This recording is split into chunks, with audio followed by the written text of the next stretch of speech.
is Xander. Okay. It doesn't matter because he's dead. He's dead. He's gonna die. Let's not mention him at all in the recap. Let's push on. He's gone. He's gone now So for good. we were escaping. Oh, so it was the raid, right? It was the raid. No, we It was were the raid. extracting. We were extracting. It was the raid, and then at the end of the raid, Currently on Exfil. We were trying to leave. effectively Xander got shot to pieces. Yeah, he rolled the fail on the drive. And these he's our two freaking driver. guys. Not over yet. Yeah. And he goes like, brah, brah, brah, brah, brah, and we'll see where that goes. We're fucked. We're fucked. Okay, let me bring this music down. People got the sad music. Yeah, playing. he got shot. Yeah, Cade got shot. Cade, he got shot in the neck. Damn. This is Hey, people come back from that all the time. The anime sad music. Yeah, as a guardian angel.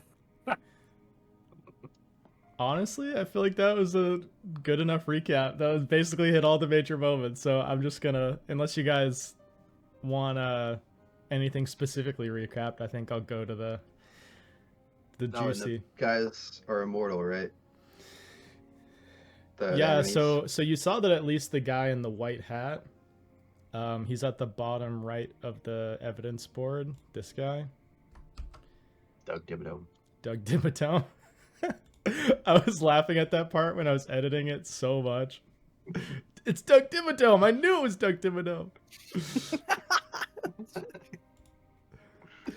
Chris created his own foreshadowing for what was to come. By the way, this is Dr. Matro. This is what she looks like. Oh, this is the. Oh, the one that we yeah. the hostage. That we He took? was the one that was like, we got human on her, and she was like, oh, she's planning on something bad. Yeah, We knocked her the fuck out. you human Yeah, she has a gun. and realized that she was a psychopath. Like,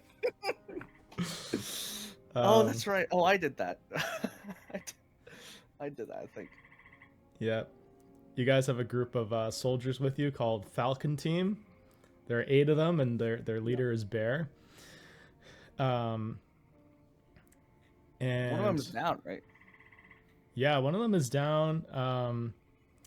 They have to be stabilized at a hospital, but they're doing at least better than Xander is currently. So yeah, we're gonna start exactly where we left off.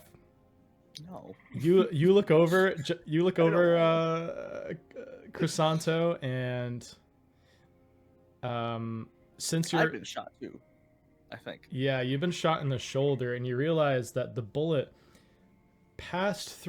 seemingly passed through Xander's neck and hit your shoulder on the other side of the vehicle. You see that he took a 5.56 round through the throat and a 5.56 round through the leg, his left leg.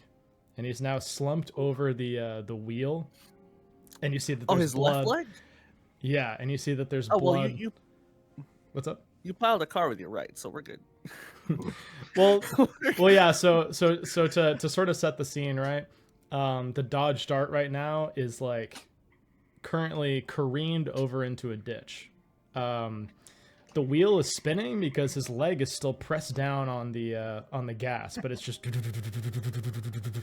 and the left side of the car is just riddled with bullets. I realized after I rolled that Specs was also in the car. So I rolled for him after you guys left the call, and he didn't get hit. So he's in the back seat. He still has his gun trained on Dashiel, who the moment that Xander is shot and slumps forward, he tries to get out of the car, and Specs just pistol whips him from behind, and he goes unconscious. And in this moment where Crisanto, you're sort of like out of it, like maybe if you hadn't been to Vietnam, you might take some sand damage right now, but you're just sort of acting in like this cold, almost detached manner. You hear Specs' voice as he's like, "Get Doc on the wire." Oh yeah, I will. Wait, who's okay? So it's Crisanto, Xander, Specs, and the card guy in the car. Santo, Xander. Yep. And there's also Ray Turner's in the trunk. Who's You Ray t- Turner? Oh, you- oh, right. You tied him up and put him the guy who's trying in to the stop- trunk. Were Chris and Doc both in the APC? Yes. Yes, yeah, they were. All right. Well, I'll get on the horn, I guess. Doc, our driver's down. Kate is down. Kate is down. Okay. Oh shit. Yeah, you hear this through comms. And Doc turns to you. In the same moment, Bear just sort of like climbs up on the 50 cal to provide covering fire, and both you guys can exit the side of the APC if you'd like.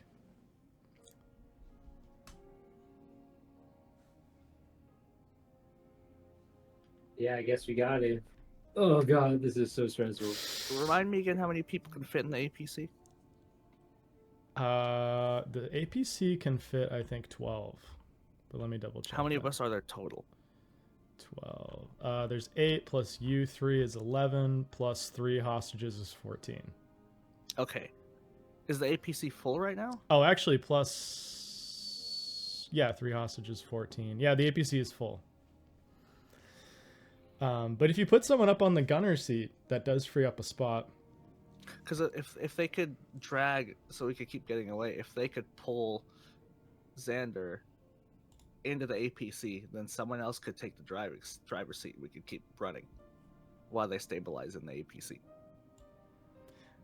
That is true. You guys could certainly do that. But yeah, in this moment, here's how this will work. There's a plus side and a downside, right? When I looked up the rules, because I had to check them again myself. The amount of time you have to resuscitate Xander, because Xander like has been shot through the throat and like mechanically is dead. So you have a certain amount of time where you can attempt to resuscitate him. Essentially, like bring him back enough to like whisk him off to a hospital immediately. The amount of time that you have is actually longer than I thought. I think it's like equal to his con score in minutes or something like that, but I'll check it. So you could attempt to toss him in the APC and drive off if you'd like, and just have the other guys like maybe hang off the side of the APC or climb on top, whatever. Or you could try to have the APC maybe block the car so you could try to resuscitate him there and then get him to a hospital. But let me know what you'd like to do. I think the hardest part is going to be transferring them, right? Because we're under fire, no? You currently are, yeah. Bear is currently providing covering fire. You hear like the as he's firing on them. And while this is going on, he will get a chance to potentially kill one of the commandos as you guys leave. But yeah, so You said the commandos didn't get back up, right? they did not. The one that you saw that was killed has stayed dead. Okay. Yeah, so what is Xander's con The score? people- We'll okay. start there. It's 12. Okay. Yes, Unless you mean the 1 times 5, right? No, the con score. Yeah, so Oh. so you have 12 minutes to potentially resuscitate him until he That's a dies long ass permanently. time. It is. So you guys could try either, but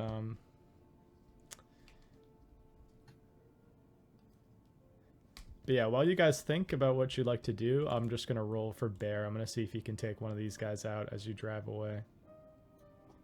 All right, so our options are either resuscitate him in the car or pull him out. Bear just rolled Wait, a what critical. Oh, let's go! So you see that with Oh, the that's you rolling. As that has my name on it. I got Oh so yeah. confused. Hold on, I'll go handler here. Yeah, he you see he Let's just go. shreds through one of the men with 50 cal rounds. As He he's is on the- the M2 now and he's He is the leader. Yeah, so he's doing well, but you see that the three of them, as well as the guy in the white hat, are now starting to move towards the APC. The other thing that's in your favor is at this point, because there's gunshots, you see people starting to flee the laboratories en masse. Like there's dozens of people that are starting to run out the building towards their cars. So it adds a bit of confusion, which I think is in your favor for this. Okay, so do Doc and I think we just pull him into the APC and we I try think- to go. yeah, I think pulling him in is probably the better move, especially while you have covering fire. Yeah, I think we And do then- that. Who's the two strongest Falcon members? It would be You know? Bear, but is currently on the 50 cal. Yeah. So the next strongest are Tex, who's the driver, but he can switch out, and Buzz, Well, I mean, who is if the it just takes- demolitions guy. I think it should just be Buzz and somebody else. Two people dragging one person isn't going to be hard. Yeah, I'll say Manakis is also pretty strong, so Manakis and Buzz can lift him in. Is that what we want to do? So we have the APC pull in front of the Galaxy, and then we extract Commander. one of them, and then who else is in the who's going to switch into the Galaxy? Well, you don't have to switch anyone because now that Bear's on the seat, there's an empty. Now that Bear's on the 50 cal, there's an empty seat, so No, you could just pull him Well, in. we have people. We have people in the Galaxy with Xander. It's not just Xander. Yeah, So is Bear gonna? Wait, what? you're No, so- taking him. You're taking him out of the So- car into the APC.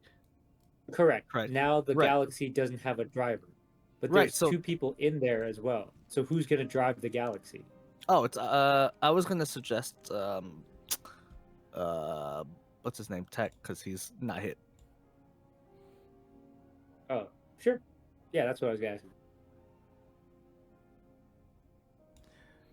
Okay, Does that work?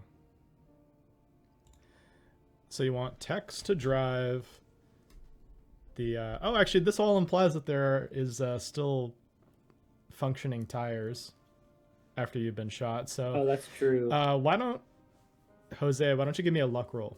I'm gonna see if the tires survived. If not, they're just hanging on on the side of the APC and we're driving. Hang on, let me find my. Let me see here. Where's luck? Nice, Yeah. nice. You see that the driver's side door was just eviscerated with shrapnel, but the tires are still intact. So you're gonna have Tex drive, and do you want to put anyone else in the Dodge Dart? We should probably have. Oh wait, no, our one hostage in there is knocked out, right? I mean, there's somebody in the trunk. Yes, yeah. So essentially, so you it's- have enough room now to fit. You're essentially you could fit everyone in the APC -1, so you could make that -1 Tex as he's driving the Dodge Dart, or you could put another person in there with him or something. It's up to you. Wait, how did we lose a spot? So you have 14 people total. 12 can Yeah. fit in the APC, but because Bear is on the M2, Yeah, it essentially gives you an extra spot. right. So now you're down Now it's to 13 people. Yeah, 13. Oh, okay. So and since Tex is leaving now, like it's square. But if you wanted to put anyone in there with him, potentially, you could let me know as well. Oh, we should probably put someone else in there with him, because I've also been hit. Probably. So I'm basically useless, I think, right now.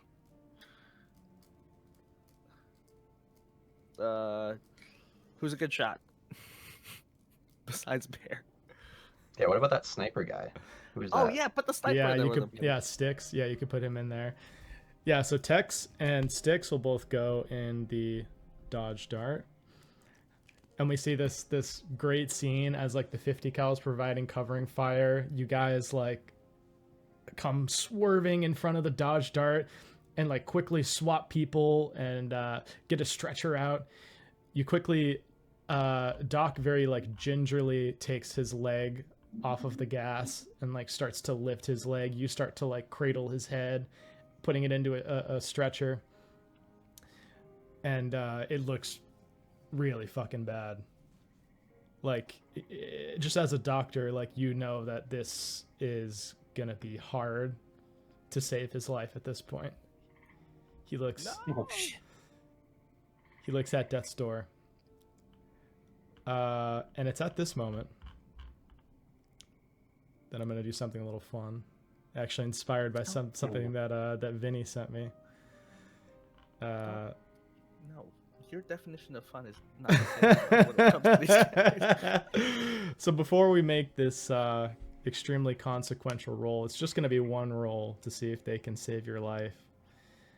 Oh, What? We're gonna do a little flashback. Oh.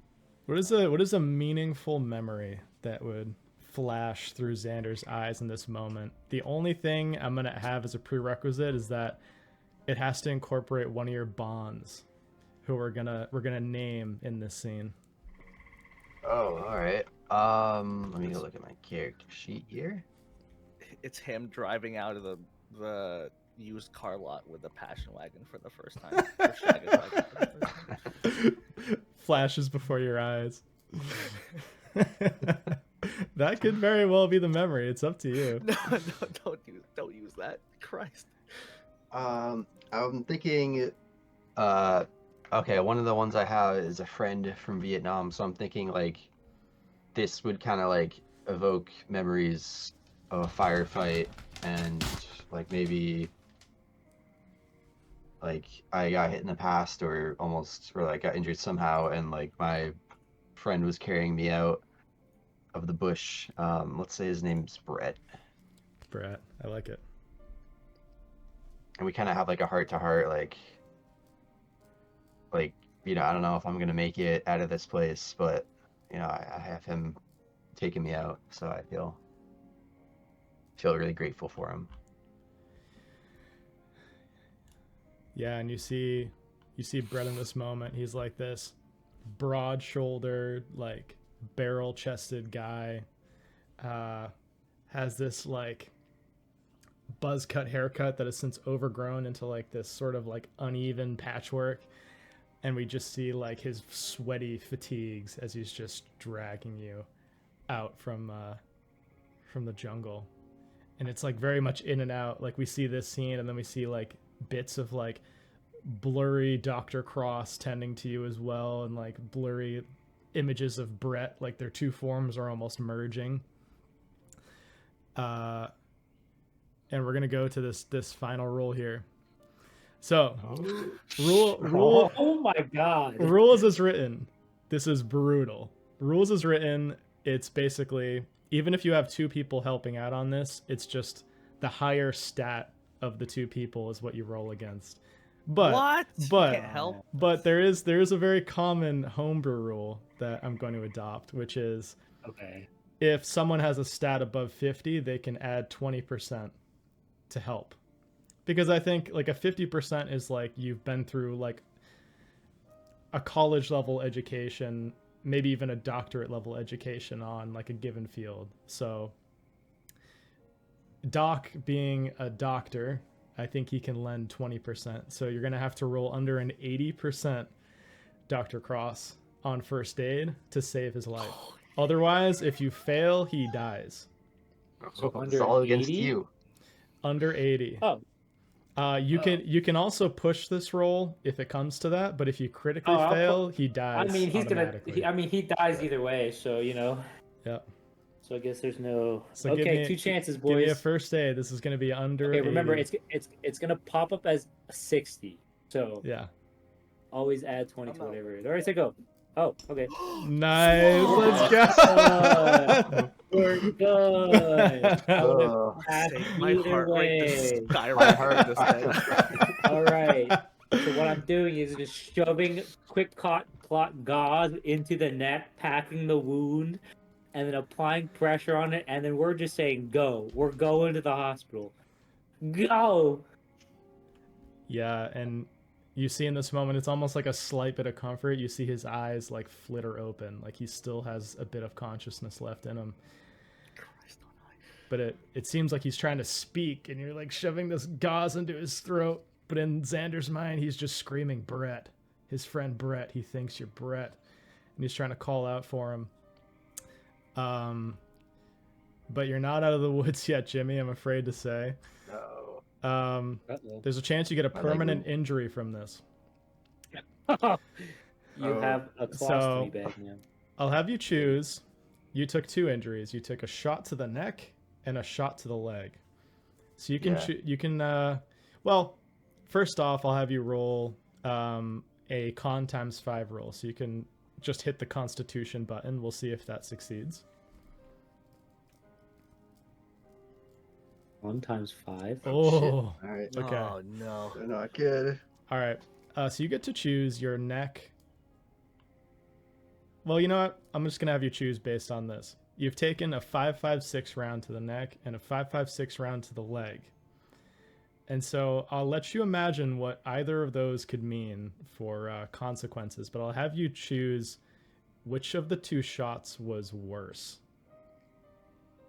Well, okay, I would imagine the neck. I'm either like paralyzed from the neck down, or like I can't speak. So I'm gonna go with the leg as being the worst one. Okay. We're gonna be So rolling him around in missions in a wheelchair. okay. You're going to reduce your dexterity score by 4. Oh no, it was already at 9. I know, it's very low Oh now. shit. You now have a permanent limp. Oh, yo, it's you not too bad. now you have a cool cane, Yeah, which fits your personality. it does, Loki. Yeah. You're gonna make all Yes. you're gonna make all tests requiring movement at minus 20%, Oh, Christ. as you're having to like limp to try to get there. But I mean, it's realistic. This is what the repercussion would be of being shot through the leg. Maybe it like is close to that main artery that's in your leg, and it's just shot to hell. All right. Out of curiosity, Tyler, if he had picked the neck as the worst one, what would have happened? Oh yeah. So you will Can't have the same close. You'll have the same reduction, but it would have been against your charisma, and you'd have vocal cord weakness. So any speaking tests would be at minus 20%. Oh, I can't lose my charisma. Yeah, I I know. was gonna say, It was his key to riz- this his riz is too adventure. important. No shaggin' wagon at a minus 20%. I mean, I would probably get like a boost from the limp to my charisma. I was gonna 'cause, like, say, I don't know, it's like a cool talking story. point. It's a talking point. being that badass. But yeah. So in this moment you stabilize, you resuscitate him, and now you'll have to take him to a hospital to stabilize him. The closest option is Blackfeet Indian Hospital. That's what it's called. And you'll have to just rush him straight to the emergency entrance, and like you won't even have the luxury of worrying what people will think. You'll just have to take him straight there to get him the care that he needs. oh, true, because they think we're just missionaries. Yeah, your cover will be blown like Oh. town-wide, but it's the only option if you're going to save his life. Also, like, we don't need the town anymore because we got. True, we already more. figured it out. So yeah, man, fucking take who gives a it. shit? Go. Okay, so you guys going to speed right there? Mm-hmm. Yeah. Okay. I don't see a need to make any roll, because you see that as soon as you guys start to make it a certain distance away, they don't like follow you.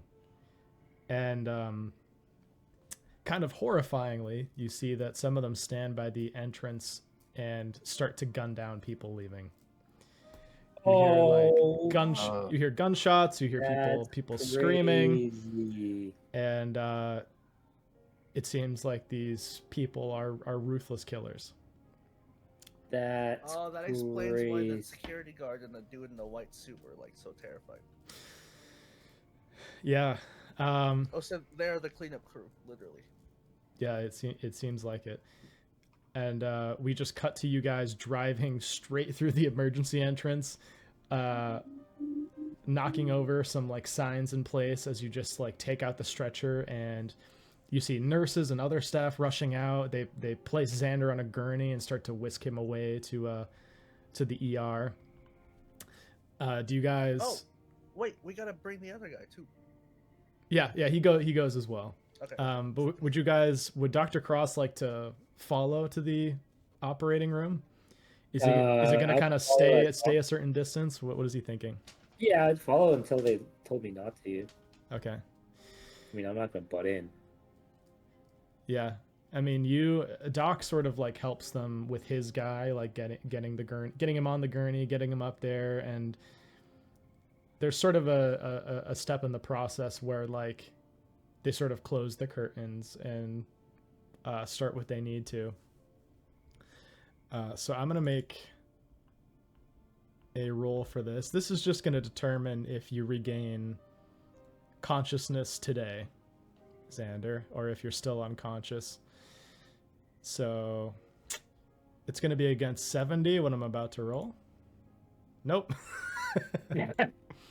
Makes sense though. So yeah, It does make sense. it does make sense. So Xander is still in critical condition. He's not completely out of the woods yet, but he's not dead. And that was like, you're on the razor's edge of that during that whole scene. Yeah, I'll take that. So what does this look like? Are you guys waiting out in the lobby? Are you standing just at the edge of the curtain, like just hearing the sounds of them performing this very intricate procedure to take the bullet out of his leg and close the wound in his neck? I mean, it'd be probably a crazy have sight to that? see. What? Do we have that luxury though? We still have 3 people we have to deliver to them. Yeah, you still have 3 prisoners who are apprehended and essentially handcuffed to the APC. Yeah, so what we should probably deal with that because the Yeah. surgery's gonna take a while. So where would we bring those people? The Air Force Base, or no, is it an Air Force Base? I can't remember what it is. Wherever we were at, whatever the closest safe house is, or Oh. literally just literally in our motel while the Falcon No, just I think basically protects them I think while the we're hotel's or while the surgery's going on, because I don't know if we have a safe house around here. Well, we could go back to the base, and we could, before we go back to the base, we could call it in, so they could probably send Oh, that's true. extraction.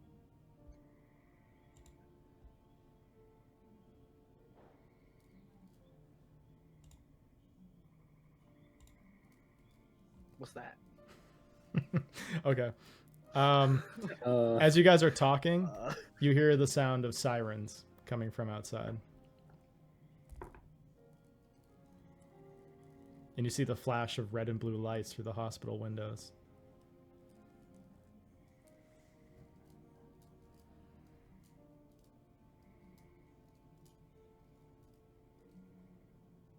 are they coming to arrest us? They better not, because we had a search warrant. This was a sanctioned mission. Yeah, Sanctioned by the but they federal don't. government. But they don't know that. Oh, we could just show it to them. That's true.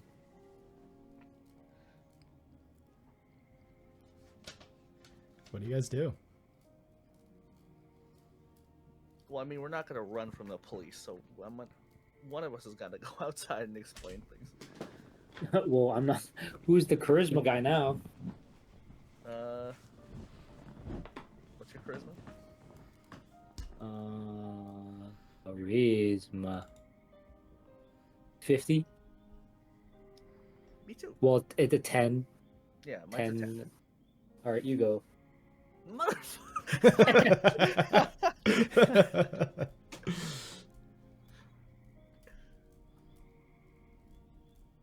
Well, let's go see. All right, I mean, I'm gonna go see what they want. Okay, you walk outside and you see 3 police cruisers with tribal police on the side. And you see immediately coming out, you see Detective Sergeant Wallace Redcrow. This guy. Have I met him? He didn't like us. No, that's not true. You guys met him at the station, and he was like painting those soldiers. Oh, true. And he comes up and is like, what happened? Is this some kind of military operation? What did I know about anything? Oh, one sec. Yes.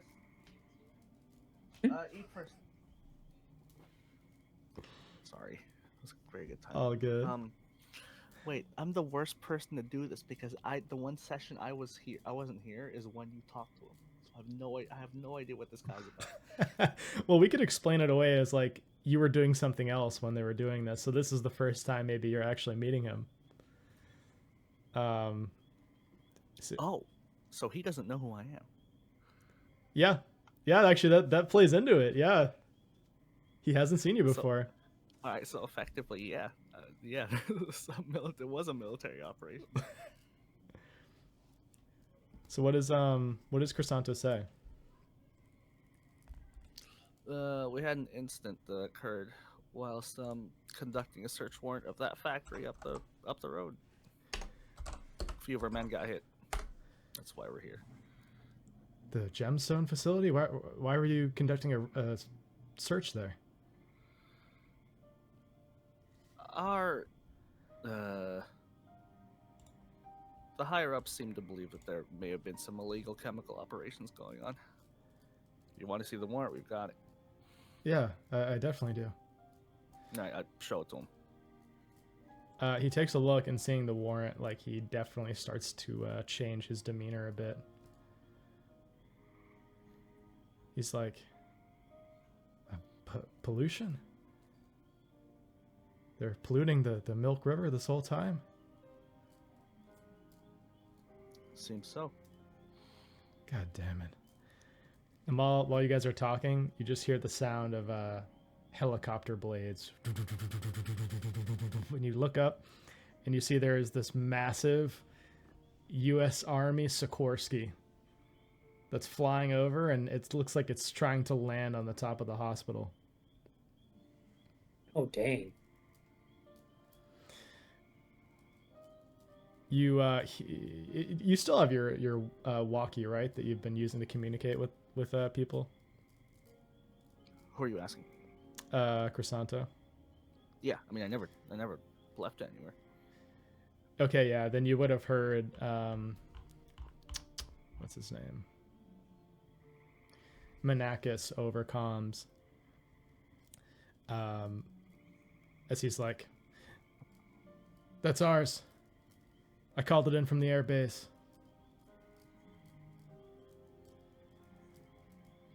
Oh, shit. And you see the Sikorsky land. It sort of has like an awkward, somewhat uneven landing on this small roof. And you just see this like team of guys that exit off with guns and equipment. And you see leading them, coming out of the sliding door, is your handler. It's CSI music that comes out. He takes off his sunglasses, and the intro music plays. Let's go. Let's go, baby. Actually, he might be pissed, so we'll see. Yeah, you just hear the rotors. You just see their shapes starting to descend into the hospital. So for now, it seems like things with the police have been squared away, now that you've shown them the warrant. All right, good. Inside the hospital, Dr. Cross, since you're still in the hallway, you see John Drake with like 6 or 8 Air Force Special Forces behind him. Nice. I stand up into attention. I guess my things just kick in. My instincts kick in. You stand up at attention, and he just gives you this funny look. And then I'm like, oh shit, we've sorry. done that before. Yeah, exactly. I don't know. I've had PTSD or something. And I'm like, oh, my bad. And I'll give him the update on kind of what happened. He just sort of looks at you funny, and then he just passes you this like still hot mug of coffee. He's like, just fucking drink this. Does it have vodka in it? It can if you want. Nah, maybe later. All right. He turns to his men. He's like, get anyone who is not tagged out of that emergency room right now. And you see like all the doctors are like escorted out. And you, well, we'll say Doc in this moment because he's stabilized. His guy has moved to like help out Xander. And you see with John Drake is like a Delta Green cleared doctor that comes in. He's like this tall, thin guy with spectacles. Comes in and he starts to like put gloves on. And he turns to you and is like, you did all right. 2 casualties.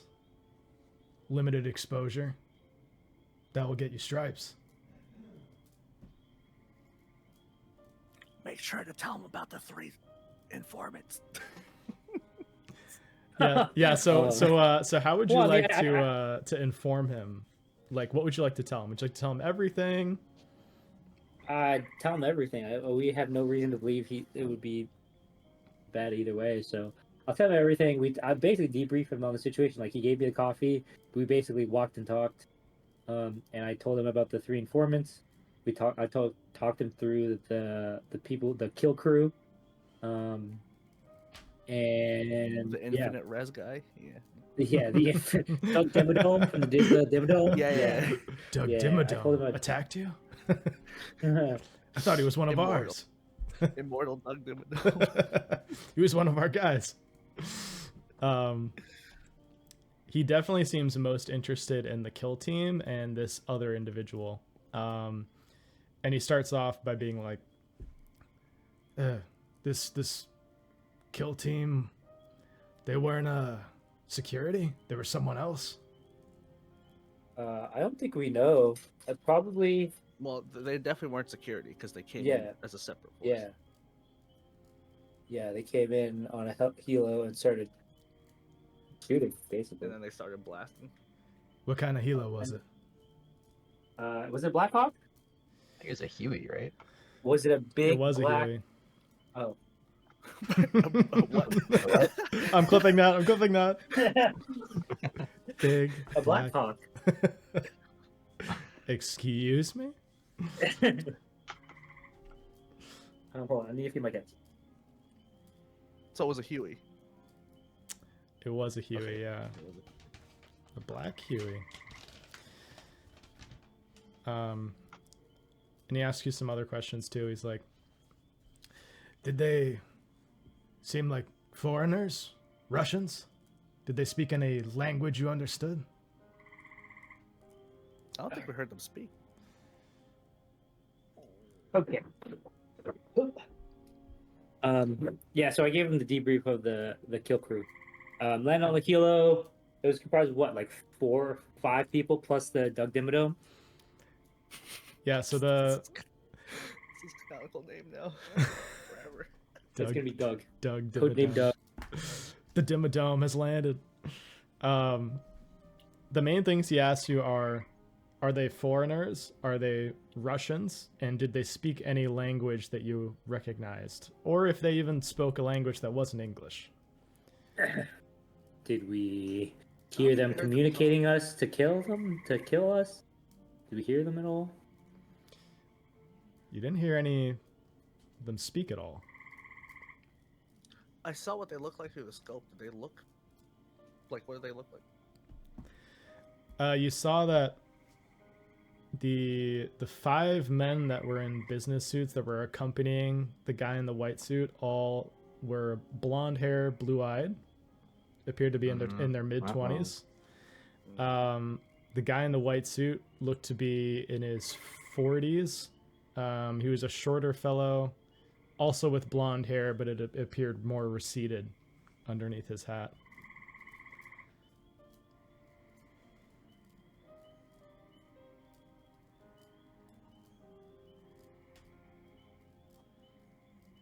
Okay.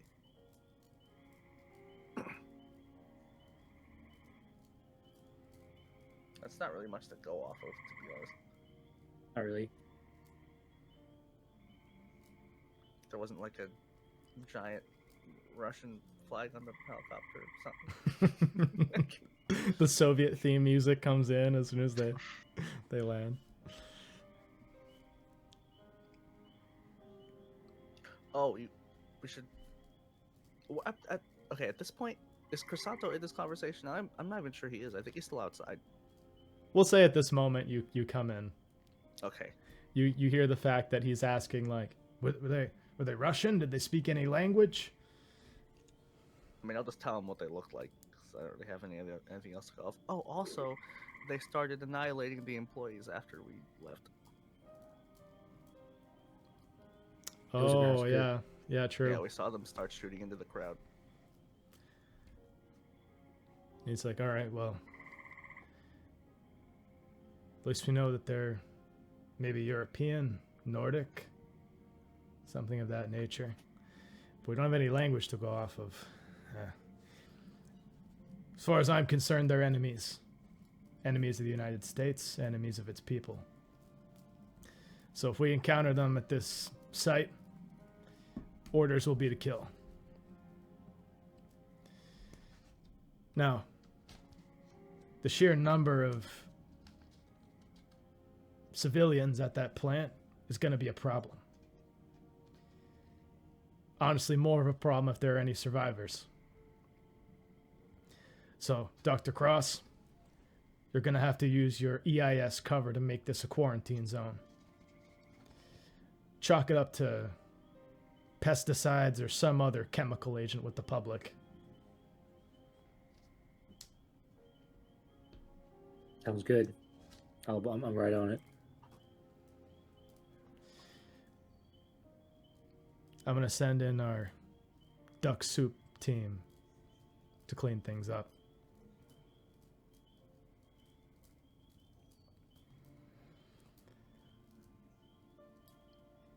You're what now? Duck soup. Cleanup crew.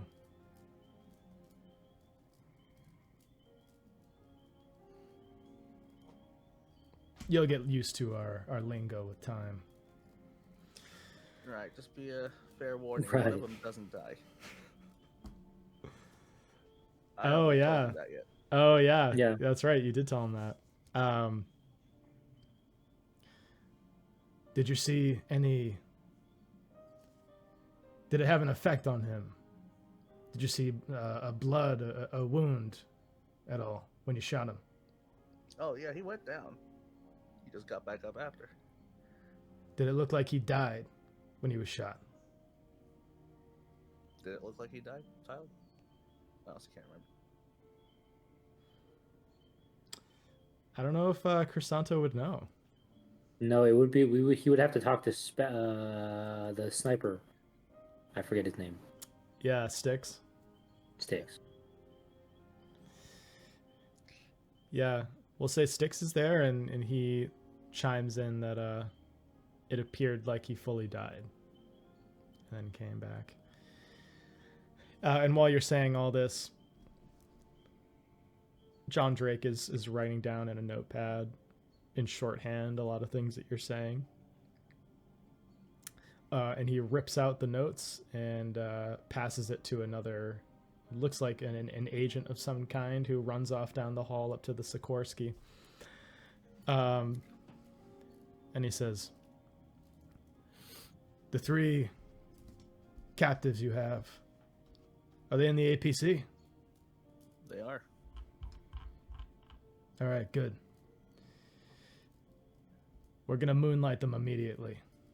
So, if you have anything, I'll give this to you. If you have anything you'd like to ask them before I moonlight extradite them, now would be the time. But Okay, not first long I for don't- this country, I'm afraid to say. I don't think so. Be wary of the doctor, though. The woman. True. She's quite clearly psychopathic. she looked happy to be dealing that much pain to this, whatever they were working on. Well, Not a good one. fucking glad you bagged her then. Good we don't have people like her on U.S. soil. She'll be gone soon. To interrogation in a place she can't pronounce. So, good job. You're gonna get me some Thanks, stripes sir. for this, I think.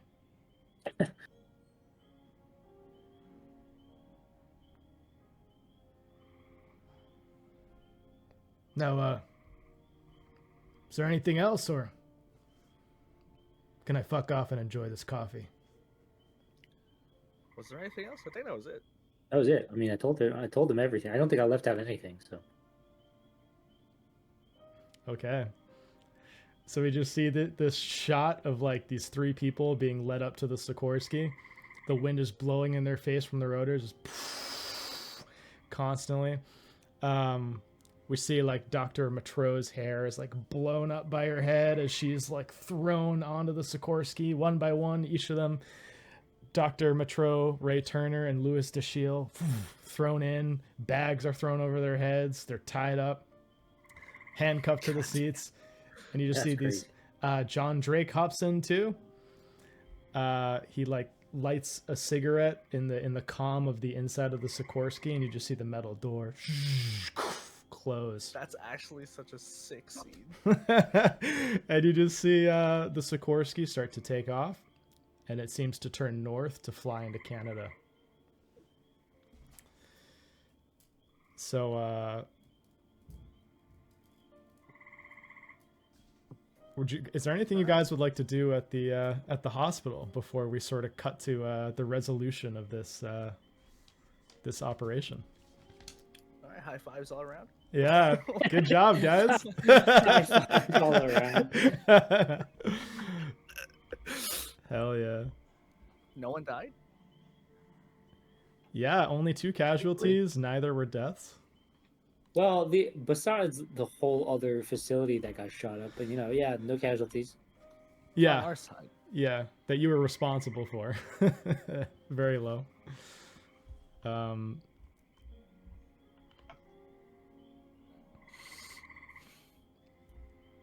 think that's it then.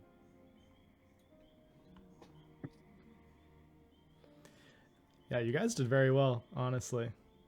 There's a lot of ways this could have gone down, and I might give you hints of that at the end, but the path that the path that you guys ended up choosing and going down was like a very effective one. So you accomplished all of the goals that were outlined in your operation briefing. Nice. Nice. Which is excellent. So if there's nothing else you guys want to do. This is why we needed. This is why we did the 3-day side quest first. Now we know. You guys were locked in. As soon as you went on that side quest, you guys were locked in. So the next thing we're gonna cut to is we just see this like black and white news broadcast. We see that it's actually in a hospital room. And as our camera sort of backs out, we see it's Xander watching the TV now that he's regained consciousness, maybe like a few days later.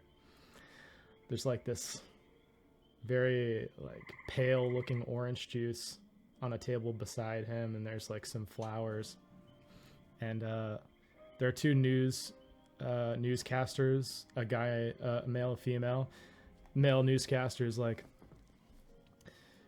in the early morning hours of September 6th, a daring raid was carried out by members of the Epidemic Intelligence Service in response to rumors of chemical contamination.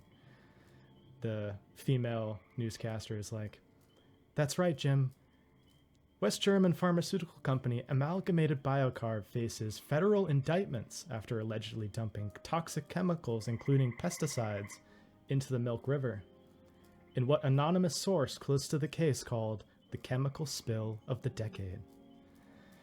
And as you look out the window, you see there's like crowds of people outside of the Blackfeet Indian Hospital that appear to be protesters. You see signs that seem to indicate that there's a significant portion of the population that believes this is some government conspiracy to take away jobs from the native population of Browning. Maybe part of that has been fueled a bit by ABC and by their presence still here, but we're going to cut now to Xander, who has just regained consciousness in this hospital. Would Dr. Cross and Crisanto be there? Yeah. Yeah, Don't see why not. yeah, we've got no other place to be. Okay. In that case, I'm going to have all three of you make a sanity check. Oh, Fuck me. Yeah. Where's my character? Hello? Oh, Whew. Nice. Here we go. there.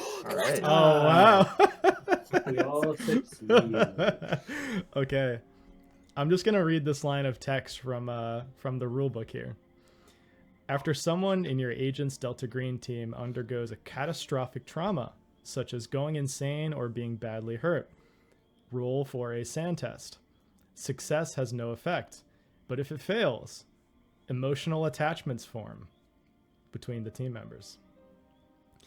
Emotional attachment. We're not Yeah. emotional. We're not friends. Yeah. So this is strictly It's business. business. Yeah. I love it. I love it. So yeah, you guys are just standing there awaiting, and there's not much warmth to how you guys greet him. It's just more of like a clinical relief that your patient has been saved, Dr. Cross. Damn, I almost feel like it would have been more interesting if one of us had rolled. It would be interesting, but also mechanically bad, because if you become bonded to a fellow agent, you take SAN damage every time they're hurt or they're like close to dying. Oh shit. Because So I guess. yeah. Yeah. So I guess we're not friends, but we're friendly. We're not like. Yeah. We're Just- work buddies. We're Yeah. colleagues. Yeah. But we're not like. If I die, it's not a huge deal. Well, it's a deal, but. Yeah, essentially like the bonds are like the closest people in your life. So these are not the closest people in your life by any means, but you have sympathy for them still. Correct. Can we say we brought him a gift of a cool ass cane?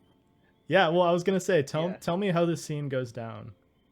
You guys are all there, and he comes back. He's stabilized. He seems to be regaining his health. What is said? What is done? I leg sweep him. Yo. Immediately goes down. How many days has it been? We'll say it's been 2 days. Oh, so not that long. Yeah. I'm glad we didn't have to find a new party member or a new member or little thing we got going on. Here's a gift in our for you eating shit. I give him a present. I wonder what it could be. Passes him what is very clearly a cane, just like Christmas wrapped. But it's cool. It has like all ornamental stuff. Jimmy, you can kind of think of whatever you want on it. There's but we got you a special one. There's a Cool. sword in it. Oh, it's one Yeah. of the ones where I can like. it's yeah, sword- it's- it's a you- sword yeah. chain. You can hide. You can make it a gun. You can make it like a low key rifle with one shot in it. Yeah. I imagine my throat would still be kind of sore, but like I'll. How would you write on a like- whiteboard? Oh yeah. So Is I'll whiteboard just like. exist right now, or is it just chalk? Yeah, I think they have. Actually, it might just be chalk now that I think about it. But yeah, All right, gotta give him a chalkboard. Yeah. Awkward. I'll just like I'll take it. I'll kind of like look it over, smiling, and then I'll see that it has a little like the little seam, and I'll like unscrew it and see the blade, and like you can kind of just see my face light up, and I'll just like, all right, like nice. On the button. I love it. Hell yeah. That's awesome. What does the cane look like besides it having a blade inside? We got one that closely matches the paint job of a Shaggin' Wagon. That's cool with like designs on the outside. Yeah. Yeah, then Jimmy, you can kind of you can make it whatever you want. I don't have a specific. Yeah, I'm trying to think like maybe. Oh, I'm gonna put something in the group chat. Oh, this one. Hold on, this one. Oh, you found one? He's found one. We got pictures. Put it in general.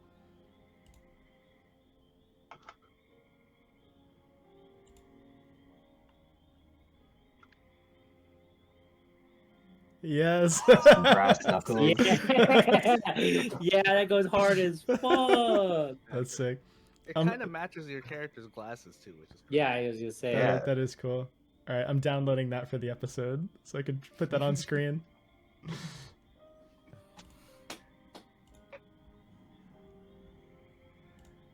Hell yeah.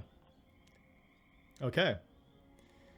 So with that little wholesome scene there, I'm gonna give you guys your SAN rewards.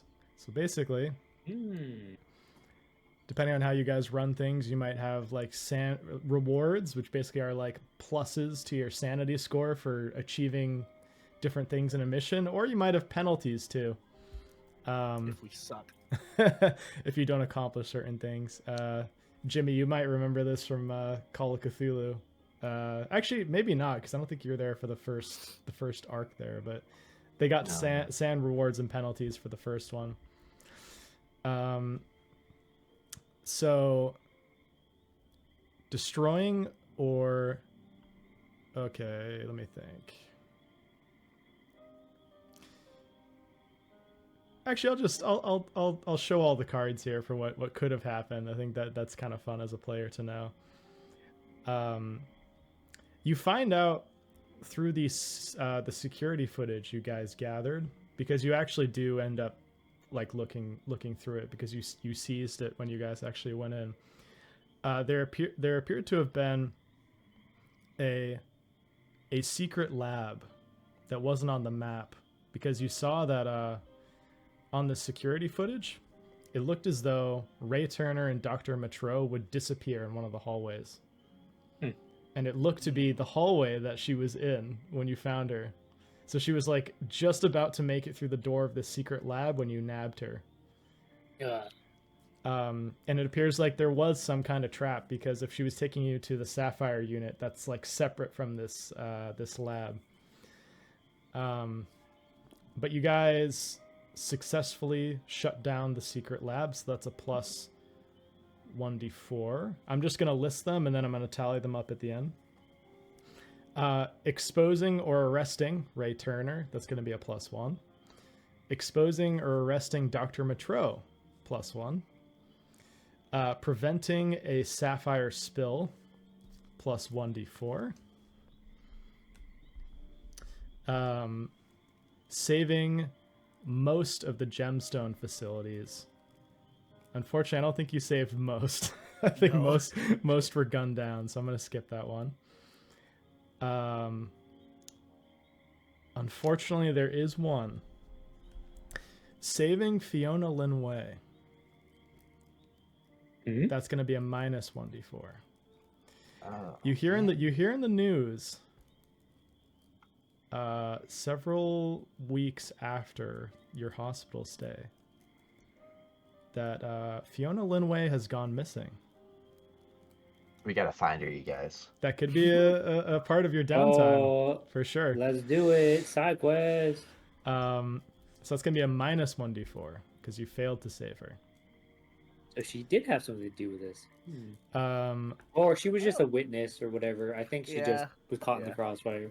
Yeah, Yeah. I think. so, and then the last one is destroying all of the commandos. You did not do that. No. Oh, we could have fought them. Interesting. Well, So yeah, the commandos that could die. It's just Doug could. Doug Dimmadome. So in total, that's a plus 1d4. That's a 1d4 plus 2. So I'm going to roll this real quick.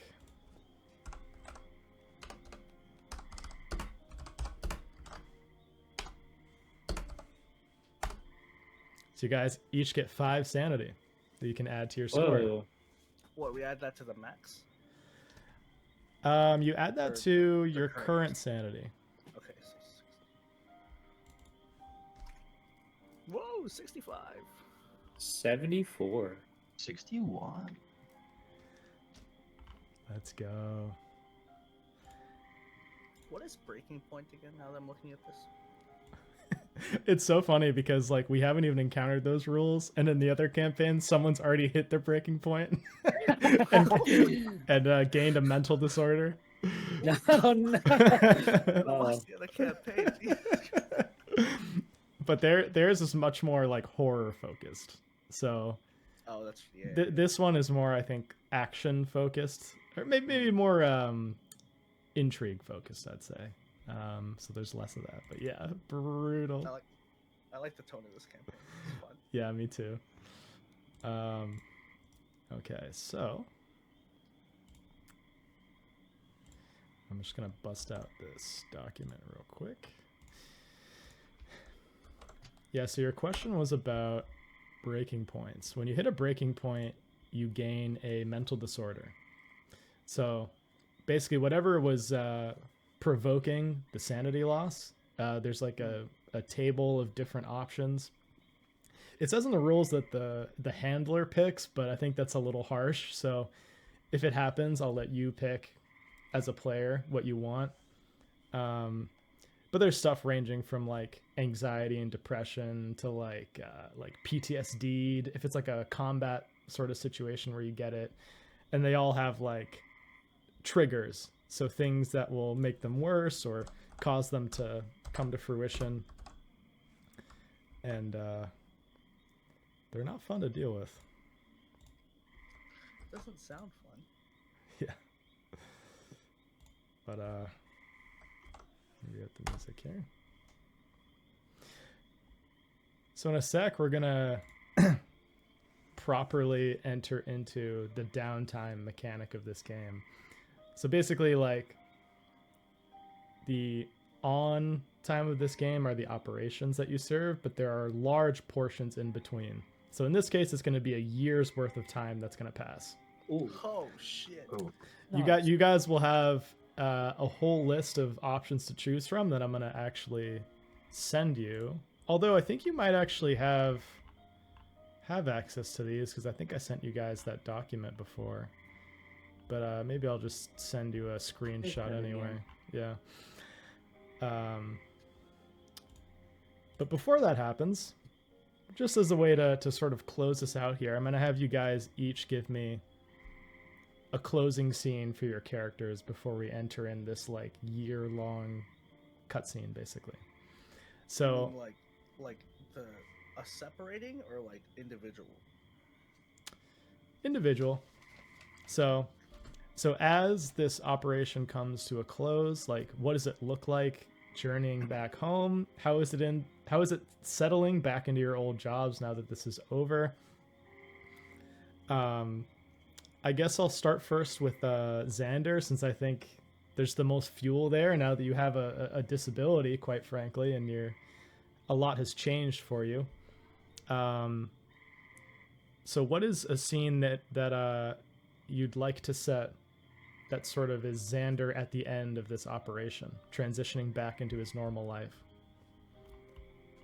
all right. Well, I think the first scene I want to do is he's limping out of the hospital. He's got like one of those walkers, and he's like walk into the van, and there's like this cute nurse helping him, and he's like, there's no like, you can't really hear any dialogue, but you can just kind of like see them talking, and he's like, they're kind of like laughing, and then he like shows her the cane, and he's like doing some motions like with the brass knuckles, and she's she's laughing, and then they get into the van and they drive away. Let's go into the And shaggin' then- wagon. Wasn't even done with her shift. That's And hilarious. then after that, I don't know. I think he maybe takes it slower a bit. I think he, I don't know. Like maybe he goes back to California, and he doesn't surf anymore. But he'll you kind of cut to him, and he's like sitting. He paddleboards now. Yeah, he maybe, surfs yeah, with his he- cane, dude. Yeah, that's so sad. I didn't even think about that. That would like drastically alter his life because surfing's such a big part of his life. Yeah, but maybe he's chilling out on the beach, like on like a boardwalk bench, like having a few beers, just like watching the sunset still.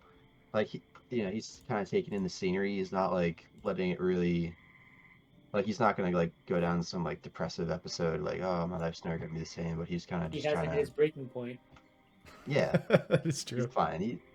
He's trying to like adjust to it and make the best of it, and not really let it impact him. He's still trying to enjoy his life how he can. I love it. Yeah, I can picture it in my head, just like sitting on the beach, just watching. It's sort of like not like a voyeuristic, maybe a bit like a voyeuristic way.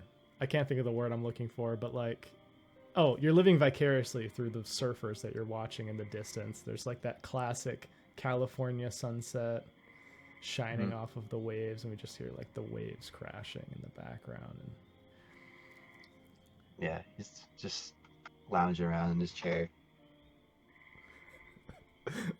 and our camera shifts slightly, and we see the nurse from before still in the shaggin' wagon. Comes out with a bathrobe. She's smoking a cigarette, and she's watching with you. Yeah, she's like gives like a tilt of her head, like come back. And he kind of struggles to get up, but he gets his cane and he starts limping back. I love it. So that is where we leave Xander for now. Where's Crisanto Voss at the end of this investigation? What is the scene you'd like to set?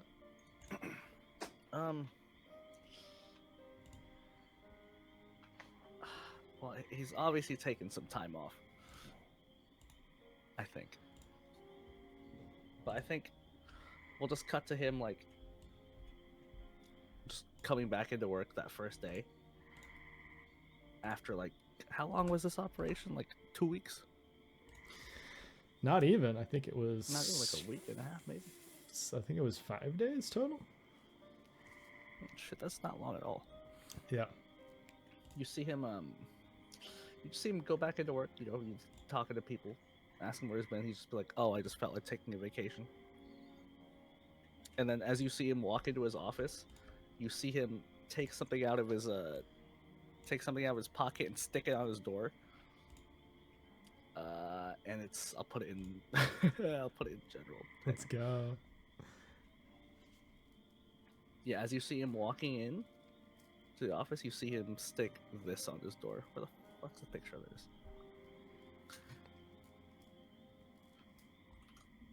You see that get stuck to his door. I love it. It's so perfect. Hell yeah. And our camera goes close in on this like no dog sign. And it quickly changes to a different sign. We see Epidemic Intelligence Service. We see Dr. Cross as he returns from his operation. What is Dr. Cross's scene before we enter into downtime? I think he finishes up all his like notes and documentation at his, I guess, new office or desk or whatever. And then you see him click a briefcase, like an old timey briefcase, and he gets into his car and he goes about his normal life. It's a montage of him giving lectures at Harvard Medical School. It's Hell have yeah. him doing some research for the disease he's trying to cure for one of his friends or whatnot. And it kind of just cuts back and forth and all that stuff. Um, yeah, just kind of going about it.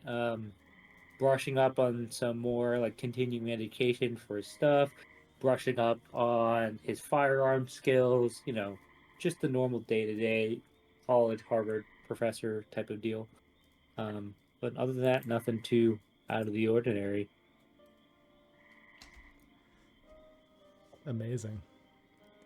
And these are great too because they hint at possible options you're going to have for personal pursuits, is what they're called, which you can do over this year time frame. So some of the things you guys have mentioned, like, definitely fall in here. So I'm going to send these. I just took a couple screenshots of the options you can choose from, and I will describe each of them briefly. See if these go through. Yeah, there we go. Whoa! Whoa. So yeah, so on the first image, you can start where it says personal pursuits. So the first option is fulfill responsibilities, which is essentially ordinary obligations and relationships in your life. It will basically allow you to improve your bond score. So you guys didn't really have this actually because you didn't take much sand damage, but essentially you can take sand damage and deflect it to your bond and reduce their score, so you take no damage. But since that didn't really come up, I don't really think that you guys would logically do that. Yeah. You can do back to nature, which essentially is extended time alone. It increases your sanity score as you're like getting back out into nature and like reconnecting. You can establish a new bond. So if there was someone in the operation that you like, that you want to bring into your life, or if there's someone like an idea that you have for a bond, you can do that. You can go to therapy, which increases your sanity score. But if you critically fail, it can be bad. It can decrease your sanity score. You can improve a stat or a skill. So you could like hit the firing range. If you wanted to improve your shooting, you could like try to strengthen self-discipline. If you wanted to improve your power, you could honestly, Jimmy, improve your dex score if you wanted to try to negate the effects of your offset limp. it. Yeah. Oh, you try surfing. You try to get back to it. You go to rehab. Yeah. You try to go to PT. All that shit. Yeah, it's a year long, so that could be an option. Oh, easy peasy. You could attempt to indulge your personal motivation, which also gives you back sanity, but it's one of your motivations that you listed essentially that you'd be doing to get back san. You can gain special training, which is its own thing. I think those are like specific skills that you can't get organically. You have to like train them. And the last two are probably two of the more interesting ones. So you can stay on the case, which if you wanted to follow up with like what happened with Fiona Lin Wei, that would be a stay on the case. You could attempt to, if you found like some piece of evidence from the actual investigation that you want to like keep researching, you can stay on the case to find out more about that. If there's something from your backstory that you want to investigate, you can use stay on the case to look further into that. And the last one is study the unnatural. So if you have a source of unnatural knowledge, you can delve more into it. And I think you can also try to find unnatural knowledge and look into that. And the last thing I'm going to leave you with, I'm going to let you guys sort of stew over this as I talk here. You made a stipulation, Xander, early on in that scene with the surfer who approached you and was like, you're going to come in from the cold for this operation. You said, is it finally my chance to get a bit of information about what happened in the jungle? Oh, yeah. And you've been constantly asking for that. And you find amongst the gifts that were left for you in the hospital a small piece of paper attached to one of the flowers. And it just has a single name on it. It appears to be written in John Drake's handwriting, like he gave this to you as a gift. It is a single name and an address in Culpeper, Virginia.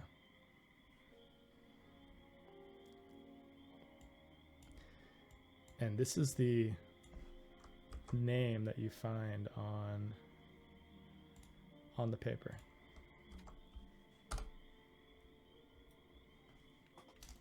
Sorcerer. Oh.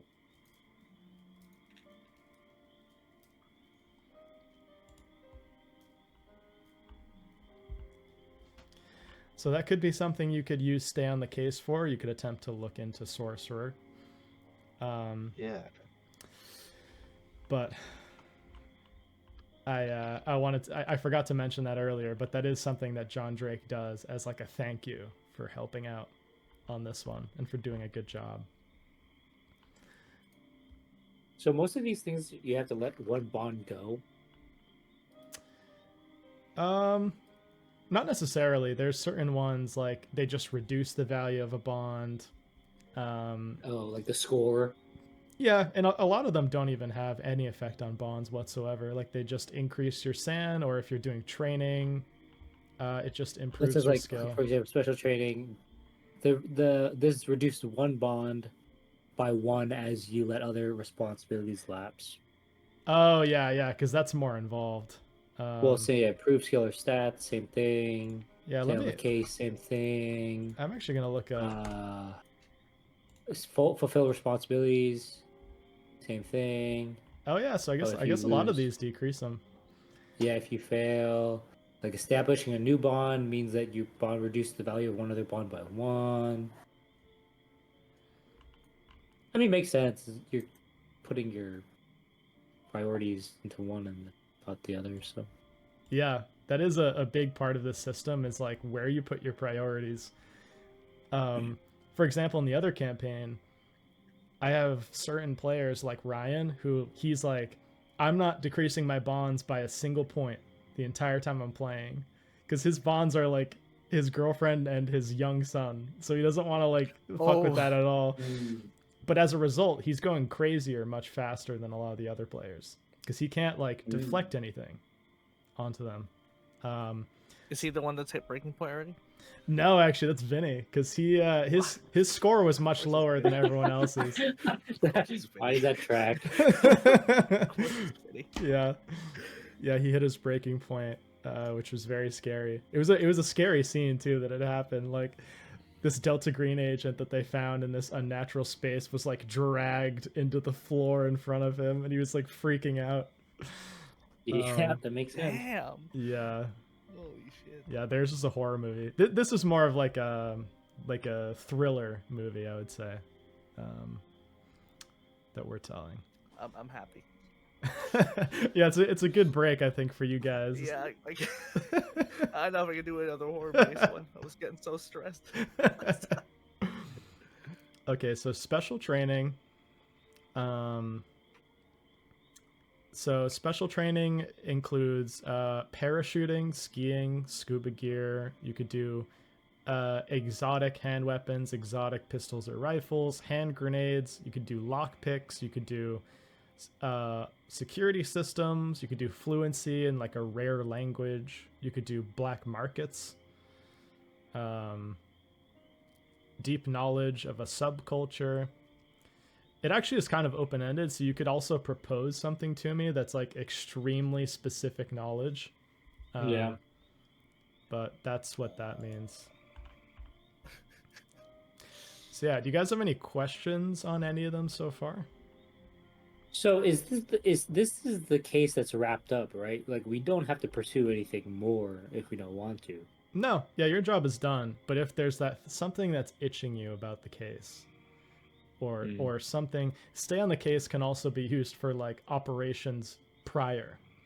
So if you guys are like 3 or 4 operations deep into the chain here, you guys could be like, oh, I remember that thing from Operation 1. I want to go back to that and look into that. Or it could be something from your backstory too.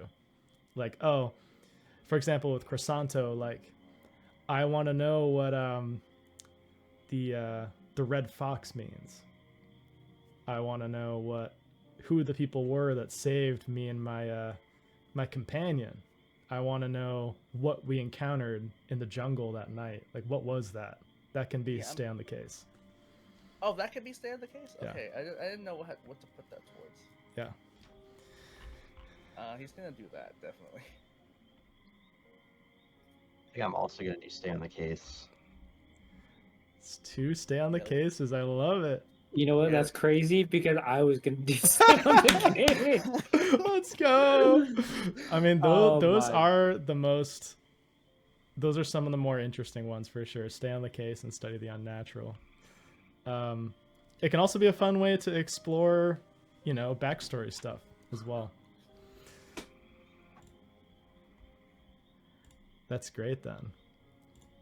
So why don't we jump into one of those? Who feels comfortable with their stay on the case? Like, who knows exactly what they want to look into?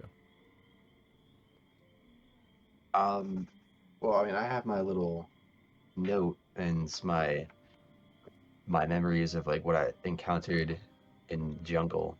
Mm-hmm. So like that's what I would use it for. So unless anybody else says something that they really want to do. No, that's great. I think we'll do that one first. Yeah, I want to do that one. Also, I'll be right back. I'm getting chicken. Yeah, sounds good. Okay, so I guess I secretly roll criminology or occult for your agent. I'm gonna look at your scores. Criminology. Oh, your occult is way higher. Okay, I'm gonna roll on your occult. This will determine if you get correct information or bullshit.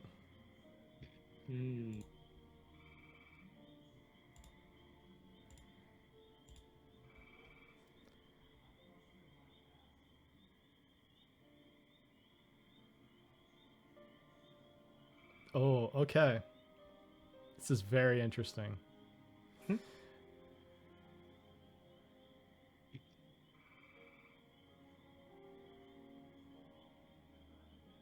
Okay. So you have this name, Sorcerer. You have this place, this address in Culpeper, Virginia. I'm going to have you tell me how you want to go about doing this. Do you want to travel to Culpeper, Virginia? Do you want to research what this name or Culpeper? How is he going to go about like honing in? Yeah, that is, I would be in California. It would be a flight. I guess, yeah. So it would be or a long drive, a road trip. I would probably do the road trip. So it would be quite a trip. So I'm thinking I would probably research it first, as best as I can in the late 60s. Okay. Why don't you give me...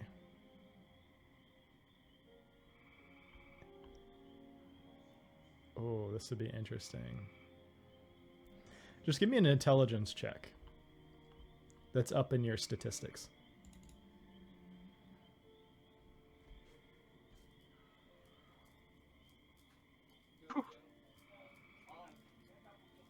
Okay. You know that Culpeper, Virginia is one of the upper class neighborhoods outside of Washington, D.C. A lot of federal agents from the Capitol retire there.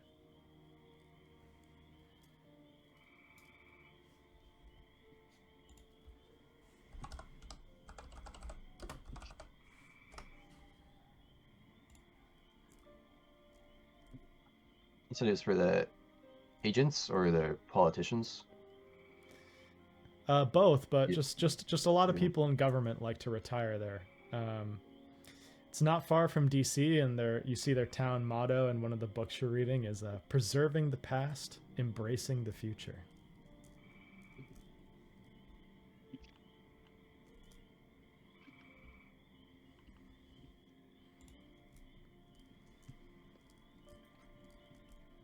Tyler, Yeah, I'm assuming our hit points go back to max if we've lost any at this point. yeah, that's true. They do go back to max. Who's back? Who's max? What about? How do willpower points go back up? You can also restore those to max.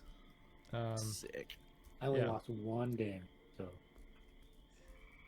Yeah, you guys really went about this operation very smartly, which was awesome.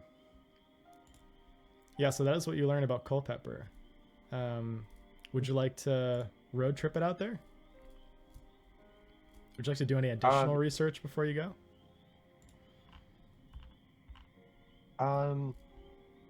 Yeah, like I mean, I probably, yeah, I guess that wouldn't. I would probably find as much as I could probably just by reading about it in the library, I guess. So I'd kind of want to see it for myself. So I'll take the nurse with me. She's just like, hell Take yeah! the nurse with Is she coming on this road trip too? yeah. I love it. I was like, before I saw like stay on the case, I was thinking about forming a new bond. So I'll keep her kind of as like a background thing. I love it too because she's not a Bond, so you know it's like way too casual of a relationship for doing a road trip. Like, I love it. Yeah. What is her name? I'll start there. Oh, she like Emily. Emily. Yeah, she sort of has like a bit of a like a Montana accent. Sort of like a vaguely Midwestern accent. Yeah, But I she's thought she would like she was kind of sick of the small town and kind of wanted to go out to California and see the country, so that's why she hopped in. And that's why she's along for the road trip. Culpepper. Why do you wanna go there? What's in Virginia? Hmm. what was that? I'm trying to think. Good noise. I'm trying to think how much. Oof, what do I want to tell her? I'll tell her that there's I think an old army buddy might be there that I haven't seen in a while, and I wanted love to reconnect with him. I got a like a tip that he might be there. And this is not Brett. This is another army buddy. Yeah, this is Mark. He was in he was another one of the guys in the platoon. I think he's working for the government now or something, so I heard he might be over there. But yeah, I figure, it could be a cool adventure along the way, just see the whole country. Big road trip, classic. Oh, I mean, I'm ready. I'm going with you. I just want to know what's at the end of the line. Because Culpepper does not sound like an exciting town. I'll tell you that. Yeah. But Well, yeah, So probably just hang out there for, I don't know, a week or so. Just maybe you can see DC too. I don't know if you've ever been there, but a lot of endorsement. We could go to Norfolk Beach. what is Xander's job? he is Pretty FBI. contract. Yeah, but Yeah. Oh, that's But- right. That's right.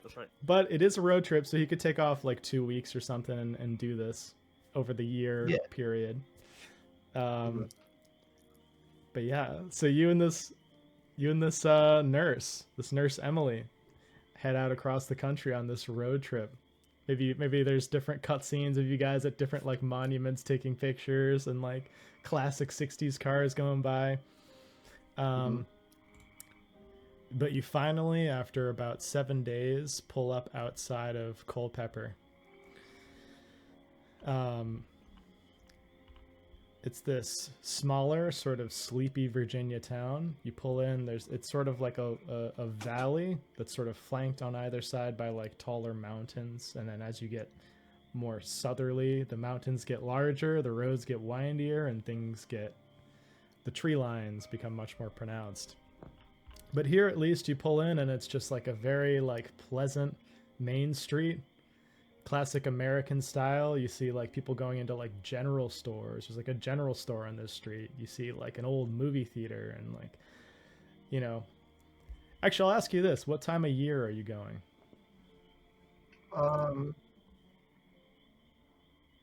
Thinking this is like probably like maybe early summer. Early summer. So you see all like 4th of July stuff, which is even more perfect for this like government conspiracy kind of vibes. Like you see like kids with the swirlers and people with the American flags. And you're just having these dark thoughts in your mind of like, why did I go to Vietnam? What was it serving? You know, the classic like 60s, 70s grit. And do you get a motel or do you just go straight to this address? Yeah, we'll get a motel, and I want it to be comfortable. Okay.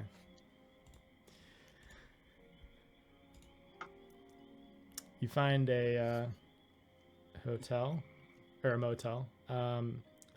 It's called the Holiday Inn. the Eastern Gate Motel. You see it has this like old style like trellised opening that you sort of drive through and like gabled roofs, and you know it's an old like Revolutionary War style thing. There's a lot of like monuments nearby in Virginia in the Revolution as well as the Civil War, so you gather they get a lot of like people for those things. And you pull into your spot and settle into your room, and it's about midday, so you could try to go up to the address today, or you could try to like relax, maybe get the lay of the land and go the following day, but you tell me. Yeah, I'll get the lay of the land. I don't want it to seem like, like I'm in too much of a rush or anything. Like,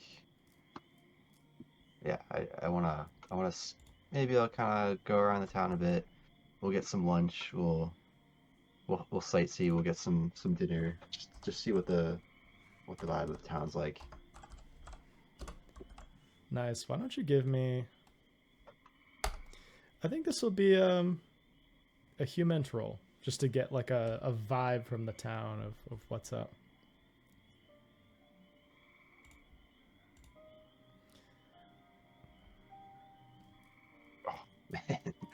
So close.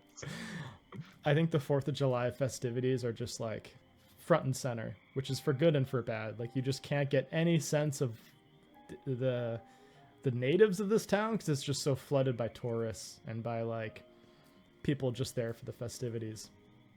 Mm-hmm.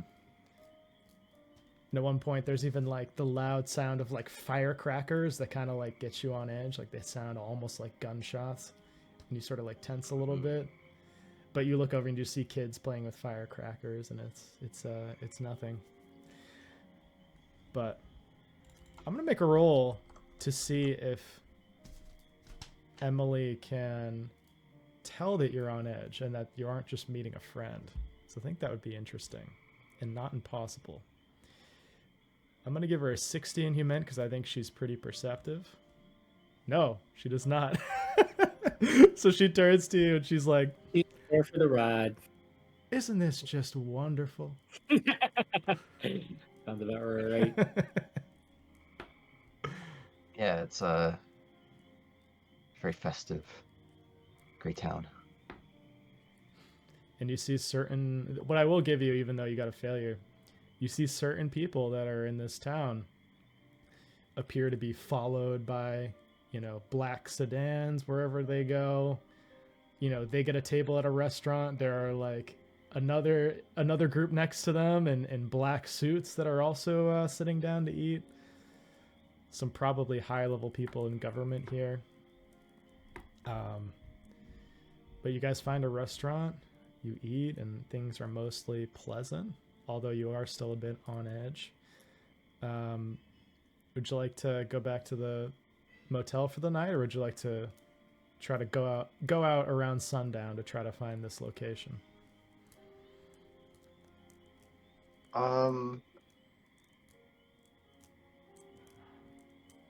You know what? How about like,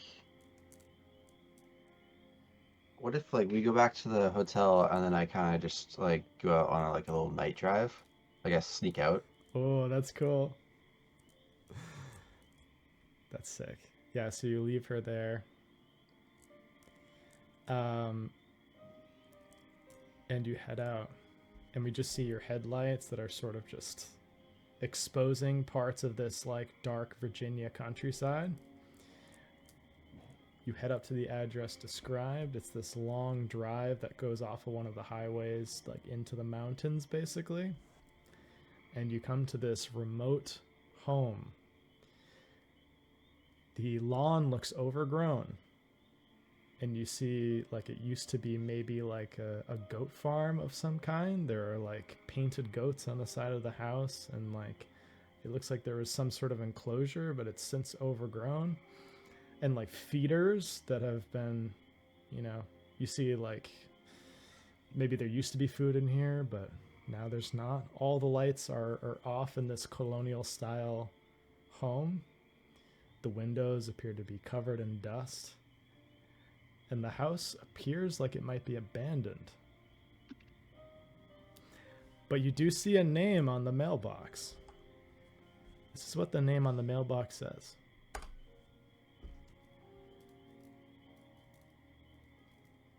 Gottlieb? Oh.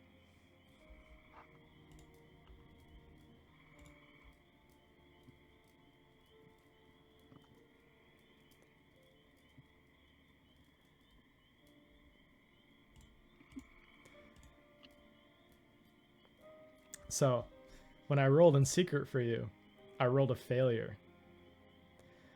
So whoever was at this address is no longer there. Oh, damn.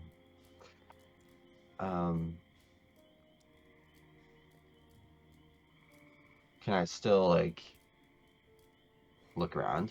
Oh, certainly. Check for the house. Yeah. Give me a search roll. We'll see what you can find. You have a name as well now. Critical. Critical. I love it. Okay.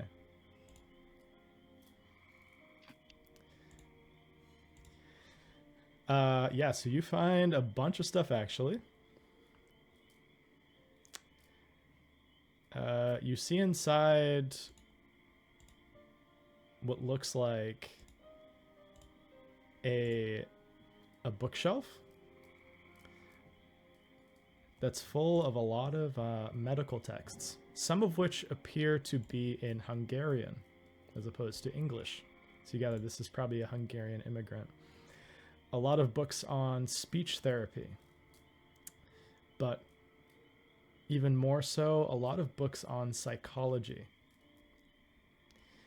And some texts that are centered around darker psychology, pushing the human mind to its limits, aggressively unfolding someone's inner traumas to try to like fix them or insert an ideology, brainwashing almost.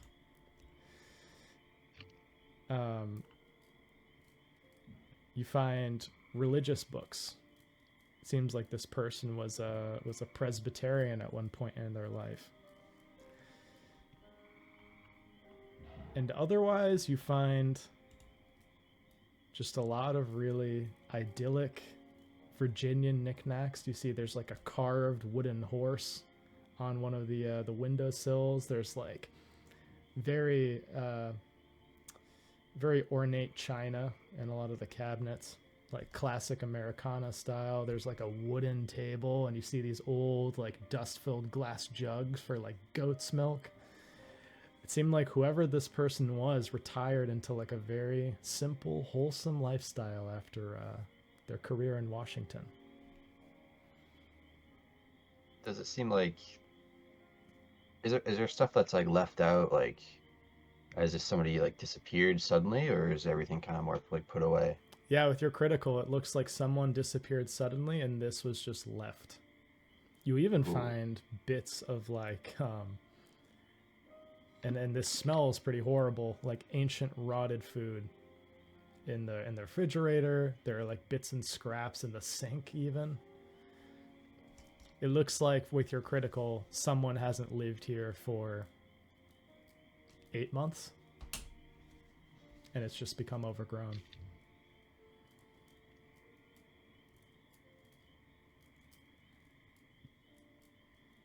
Because, like, why else would someone leave all their possessions here, you know? All these books. They didn't even bother taking them.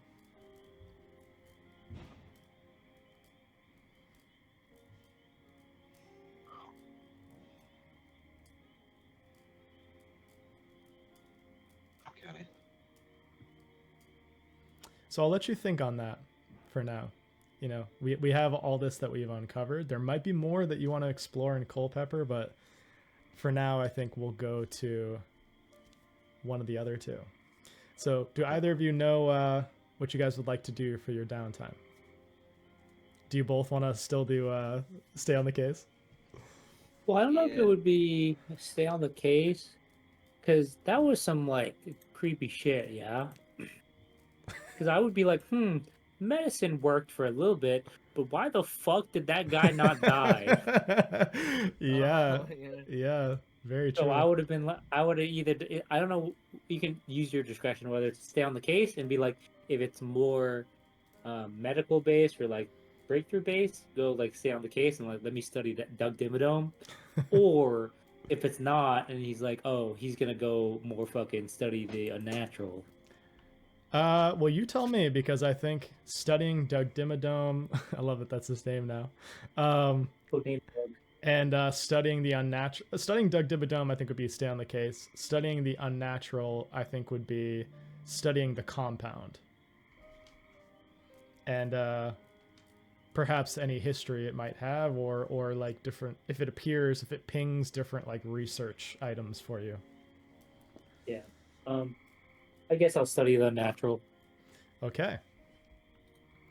So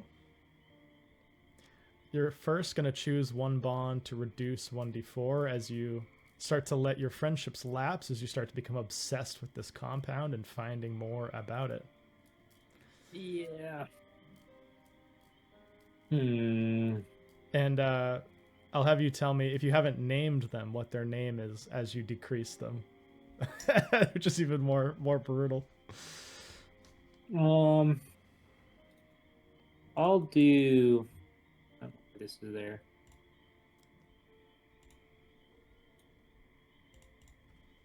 I'll just fuck.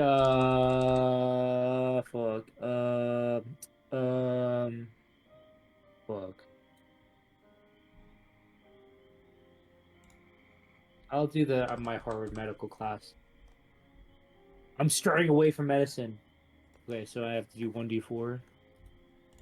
Yeah, you just decrease them. You can roll 1d4 and then decrease that. Oh, painful. Okay.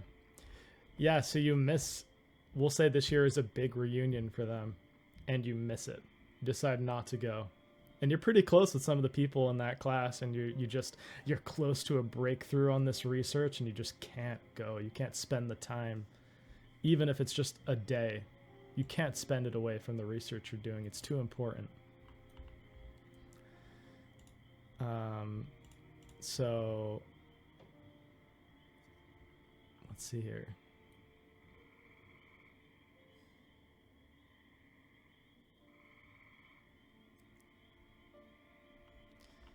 Oh, interesting. It doesn't give me like a value to increase your unnatural by, though.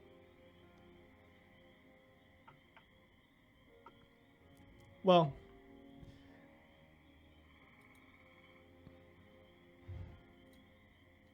I'll say this.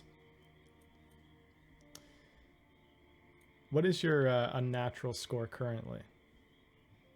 It is 0. Oh, Oof. really? Okay. Yeah. Okay, I'll have you roll 1d10. 1d10.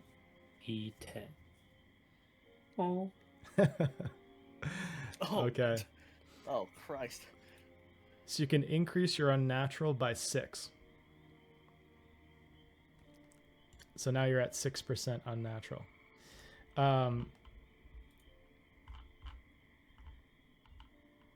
You start to uncover things. This is the reason why your sanity is drained a bit too through your bond. It's like you're starting to become obsessive about it because it's falling into Okay, so it did say yeah. It's falling into weird occult science that's at the forefront, perhaps even the fringe edges of what you know to be rational. Mm-hmm. Expected. You find at the very fringe edge of science, there's a doctor called, and you know that he is since deceased, but he's cited in a lot of academic papers before he was discredited by his university and sort of regarded as a quack. His name is Dr. Herbert West. Herbert. He was a medical student at Miskatonic University. He had At Miskatonic? At Miskatonic University. This is how you spell it. And you said he was discredited? He was discredited and placed in the Sefton Asylum for the Criminally Insane. But he was a... Sefton? Yeah, I'll put this in the chat as well. Okay. Sefton Asylum for the Criminally Insane.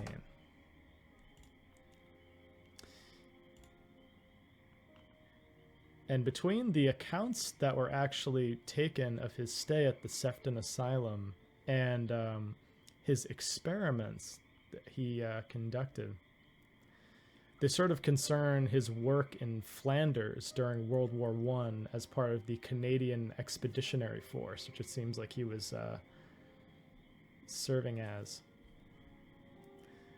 It appears as though he had created a compound which he referred to as the reanimation agent.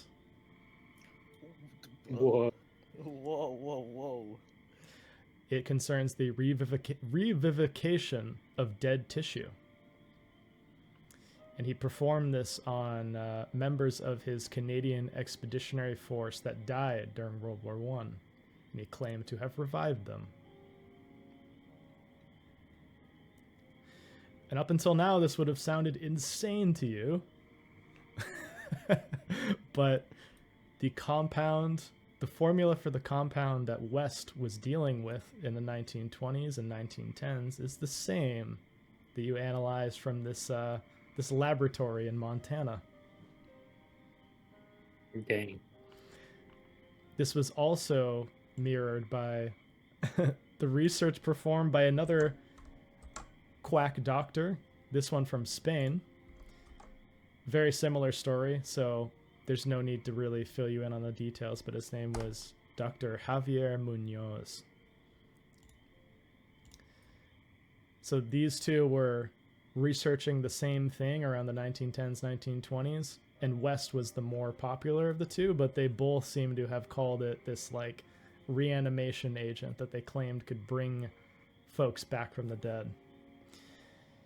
And both died mysteriously not long after these discoveries were made.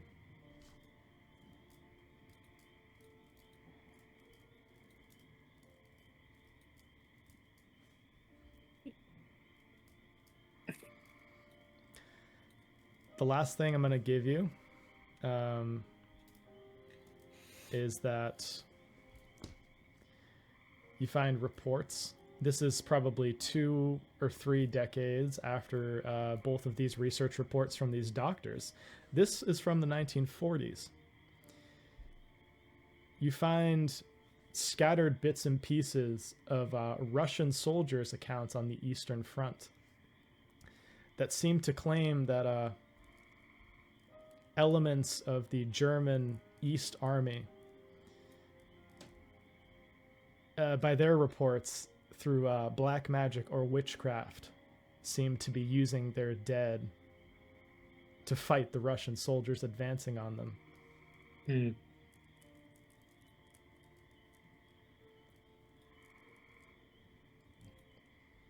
And you find like maybe 6 to 12 of these different accounts, all in Russian, but like over time you translate them to English, talking of these dead bodies, these dead men that have come to fight us long after we have shot them, long after we have killed them.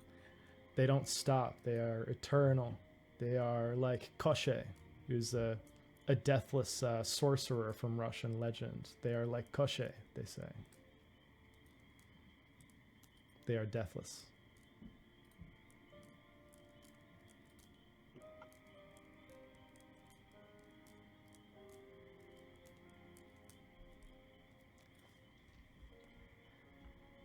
And that is what you discover with your unnatural.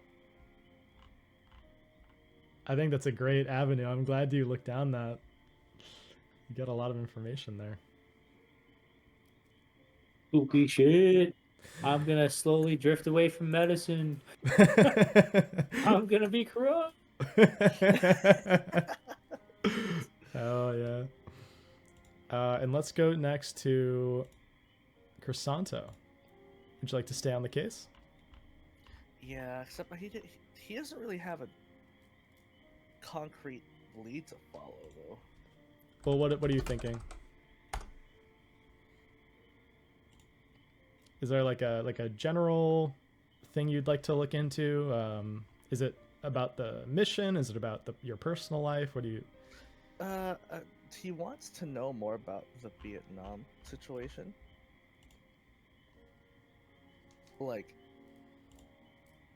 And the Fox thing. He wants to know more about that, definitely, because they keep popping up. Like, now that he's got free time, he kind of wants to distance himself from that case. So he wants to know a bit more of his backstory. But the thing is, like, where would you even start looking at that for something so obscure? It's not like he can go back to Vietnam. The war's still going, isn't it? It is. Yeah, it is. Yeah, so you can't go back.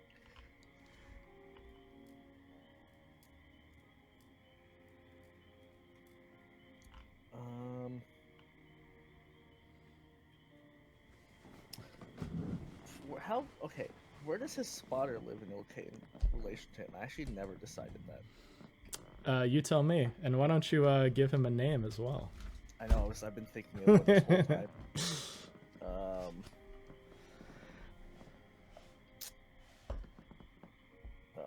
Hang on, let me look something up real quick.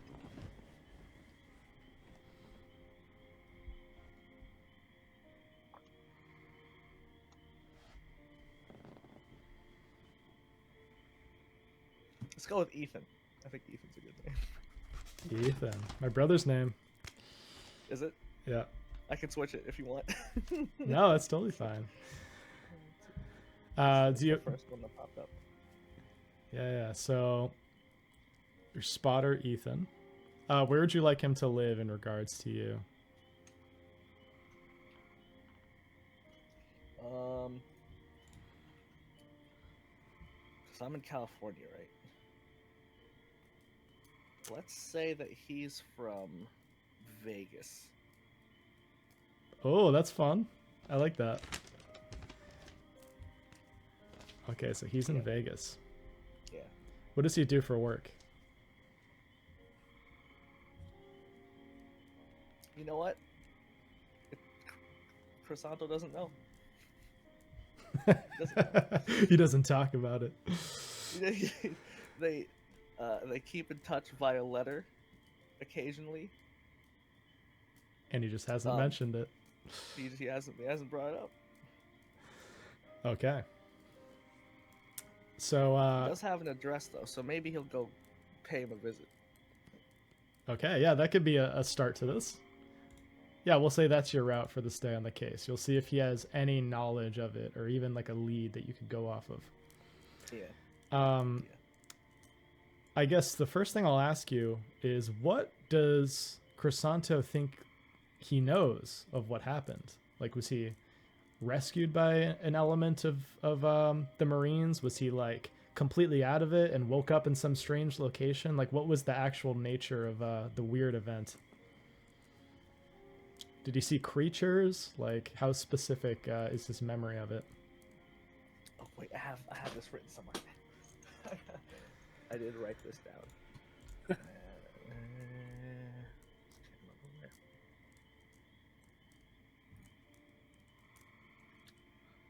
He was okay. He was held in captivity with his spotter because they got captured during like a sniper mission. And as he was being held captive, oh my god, I can't find the document. I'm so mad. I had this all written down. But if you're talking specifically about the rescue, he was like half conscious. He just knows that like some military group saved him. Like him and his spotter just got like pulled out. Okay, I like that. All right, so I'm gonna roll a secret roll for you. This is going to be criminology or occult to see if this succeeds. Oh. So let's see which one's higher. 50. For me, I think Criminology criminology's higher. 51. All right, so I got to roll under 51. Let's see if I can do it.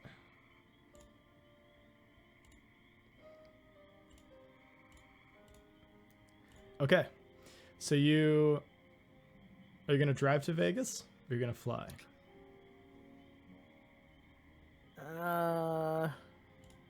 He's gonna drive. I think it's not that far. Okay, you drive through, you see like all the old signs, like the lights for all the different Vegas casinos, and you pull into the Sands Motel where Ethan works as security. You pull in, and once he finishes his shift, he's like a tall, like sort of. He used to be more muscular. Now he's just more like lean. But he still has his like military buzz cut. His very intense look. He also sports aviators just like you. Maybe it was a habit from Vietnam. Maybe it's just a personality thing, but he just has them on.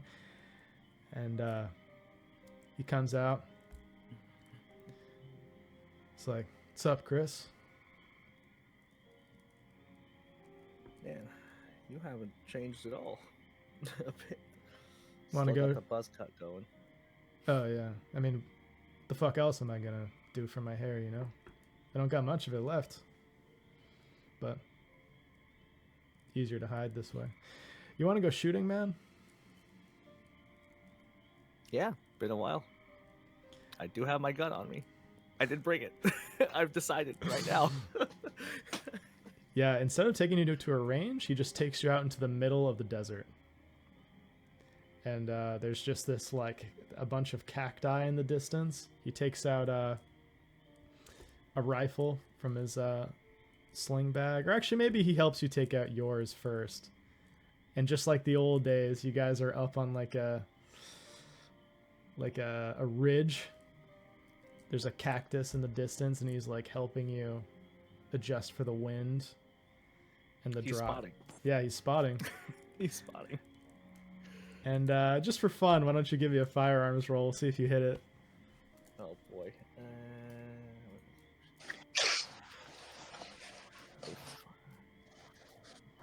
Ah, damn, rusty.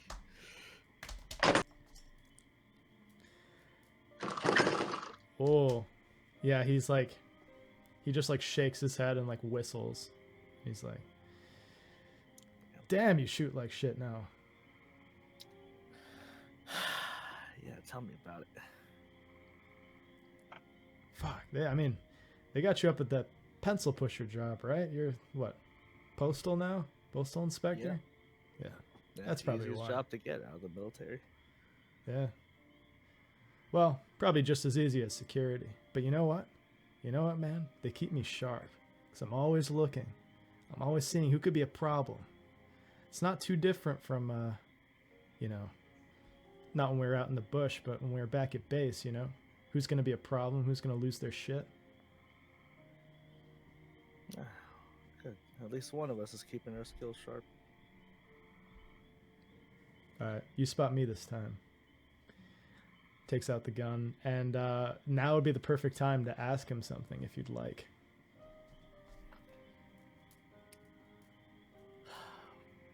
You ever think about that day we got rescued from that camp? Oh yeah, by those CIA guys? No, you actually remember? Yeah, how could I can't forget? remember. I dragged your ass out of the jungle. That shit is dried like paint in my mind. Yeah, there was that guy too. The fuck is his name? Mr. Fall. Yeah, that's what he called himself. That CIA guy in the suit. His name was Mr. boy. Fall. Oh Jesus, man, you might have to fill me in. I can't remember shit. I think I was probably half dead at the time. Yeah, I mean, I looked into it myself a little when I first came back. It seemed too suspicious, you know? I mean, we just got there, and they're fucking coming down on us, you know, with rifle fire, with mortars, with fucking everything, man. And out of nowhere, as soon as shit hits the fan, there's a CIA chopper that just descends into the jungle and fucking swoops us up. I don't think that's a coincidence. I think, and this is just me speculating, I think we came across an element of the war we weren't supposed to see.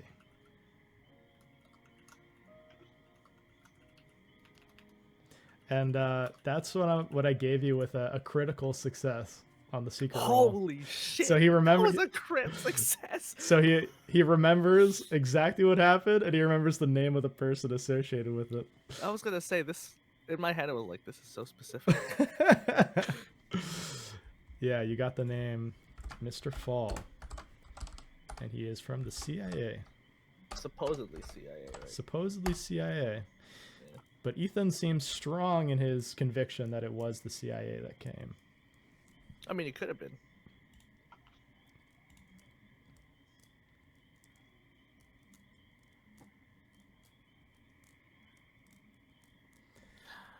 Well, thanks for pulling me out. Honestly, I didn't think we were gonna see anything outside other than the inside of that cell again. Yeah, man, it was heavy and dark. When you at night, could you hear foxes crying in the background, or was that just me? Am I going crazy? I've been thinking about it a lot. Sometimes when I dream, well, I guess you'd call it a nightmare more. I'm back in that cage, but everything's quiet, except for the sounds of those foxes outside. It comes back and it haunts me. I don't know if I'm remembering the truth or if I'm just making this up. But it's been nagging at me. It's like an itch in my brain that I can't scratch. Yeah, I mean, I still don't sleep on the bed they give me here. I sleep on the Too floor. soft. Yeah, just like we used to. I just can't get used to it. It's too comfortable. It's too safe. I didn't hear a fox, but... You remember that girlfriend I told you about back home, Deborah? Yeah, I think you mentioned her a couple times. I remember hearing her voice, man, through the walls. She kept telling me. The Hand and the Hound. The Hand and the Hound. She just kept saying that shit to me like I know what the fuck she was talking about. The hand and the fuck does that mean? I don't know, man. I used to have a dog named Otis. Family dog. He's long dead now, but I don't know what the fucking hand means.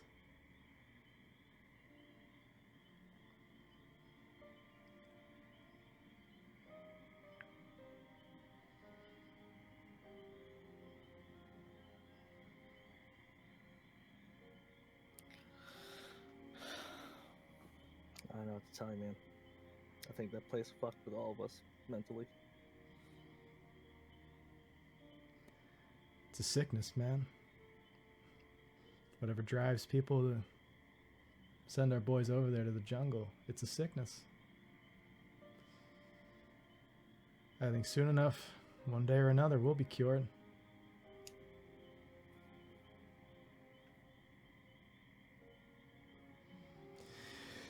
Yeah. You trying to kill this fucker or what? Why'd you come meet me in Vegas? I know it's not for nothing. Well, I had some free time. Thought I'd do some more digging. It's a good thing I came, because I'll be honest, I couldn't remember shit. I might do some digging. Come to me when you need to adjust your aim and adjust your memory. I got you on both, my friend. I think a general tune-up is in order.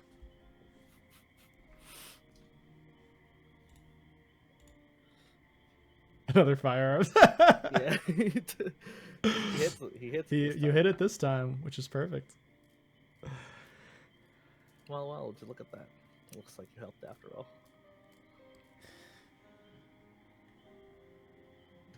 Listen, I don't got many friends here, man. I'm gonna be honest. It's just fake as hell out here in Vegas. You want to go on a hunting trip one of these weekends? Maybe go up to the mountains, rent a cabin or something. Just shoot some shots at something that can move. Give us a challenge. Yeah, I wouldn't mind. Also, if you want, you can whenever you want, come visit California. I think I will. I wanted to see what's that crazy prison out near you? Alcatraz? Alcatraz. That shit's crazy, man. Imagine swimming across the water trying to escape. Got some real lunatics up in there too. I think we've had more than our fair share of crazy. True enough. Takes his gun, zips it in the bag, and I think as we wrap up here, I'll cut back to Xander in this abandoned house. Oh, by the way, you guys both get a little bit of sanity back for doing that. So let's see. So Xander will get back.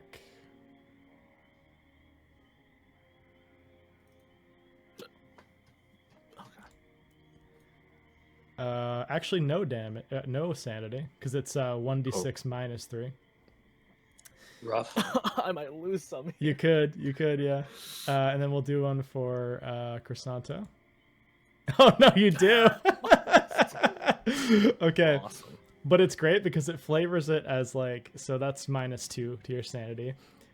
You start to become obsessed about Mr. Fall, trying to find out what happened with the CIA. Do you think it's like Ethan said, like a desire to kill him? Is it a desire to find out what happened?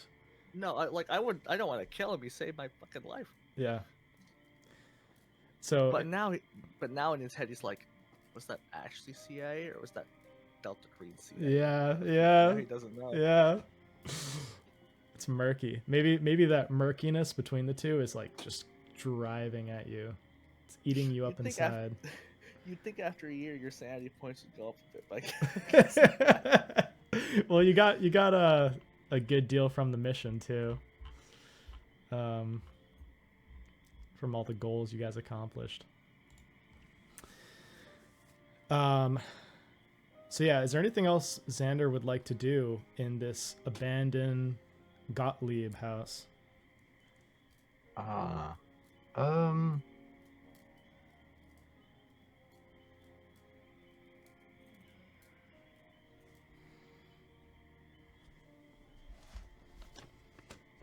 guess like maybe I could I kind of want to look for some like connection to the name Sorcerer.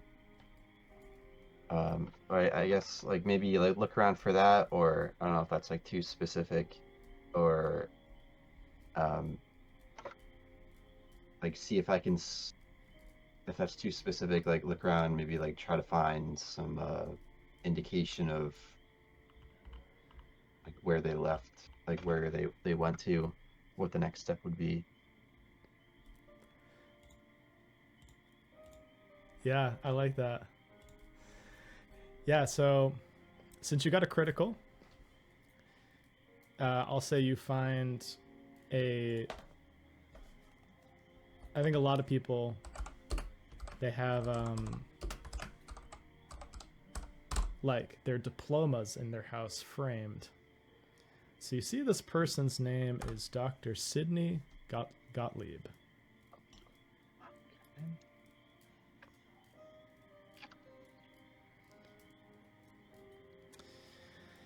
And as soon as that name, you encounter it in full, it starts to sort of tug a bit at your memory. Why don't you give me a bureaucracy roll? I'm gonna see if you can pick this name out from like people in the government you've heard about.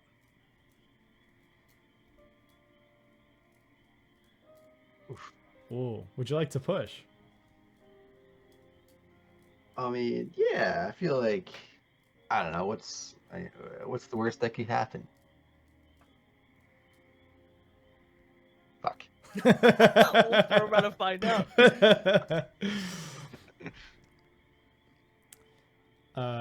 You turn around and you see that there's a masked man in the room with you with a silenced fuck. pistol. Oh fuck! Give me a dodge roll that as he got takes a Whoa, shot at you. I knew Oh, as this soon is as he asked you if you want. Oh no! Oh no! As soon as he asked you if you wanted to push, I knew he was gonna put someone in there with you. Why did you take the bait? Jimmy! You fell for it. Right into the DM's trap. We can't even I didn't help think it was you. gonna be that bad. Okay, you take 4 damage. This guy God. shoots you in the arm with a pistol. Dude, you're in an abandoned building in the middle of the night. Of course it's gonna be that bad. And he's trying to keep his distance. He shot you once in the arm. You sort of have fallen back. The frame diploma falls on the ground, and there's like a shattering sound of glass.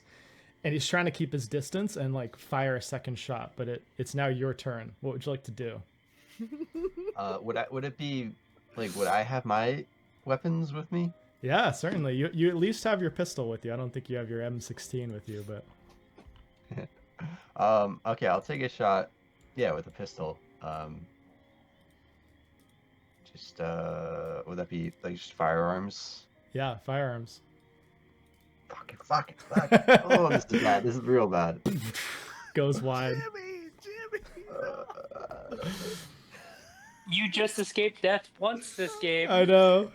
Yeah, and but you escaped death twice. you have a cane now too. You're like limping away from him. He shot you in the arm, and you just see him in the moonlight. He just has this pistol, and he's like trying to stay away from you. By this point, he's actually moved to the door, and he opens it, and he's gonna try to loose one more shot at you. So for this turn, you can choose if you'd like to. Actually, I'll let you decide after I roll, which is what I'm supposed to do. So I'm gonna make a roll to attack you. If it hits, you can choose to try to dodge, or you can choose to like tank the hit basically if you want to act on this turn. Dodging takes a whole turn, so for that like surprise round, that was your action. But he's gonna make a roll. Let me check his stats right here. I scroll way down for this.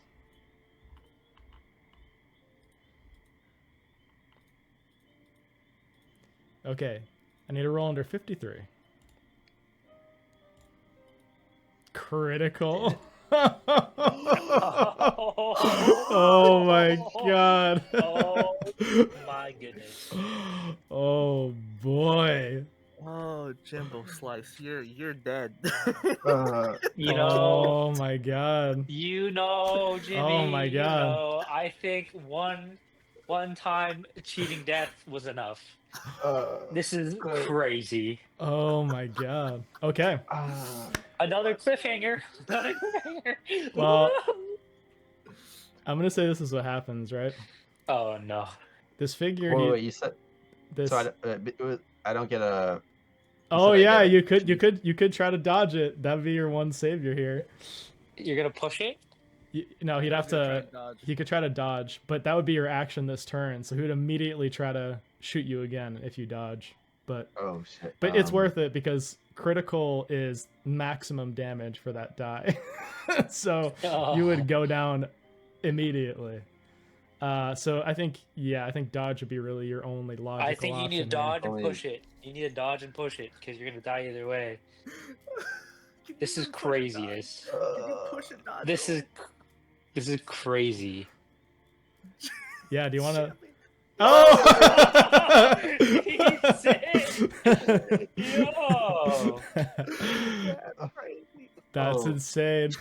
You manage to dodge out of the way, and a bullet whizzes past your ear, and you hear it blow a hole through the drywall behind you, and you're just trying to get up on your cane, but you're still like half on the ground. You got blood coming out of your shoulder now,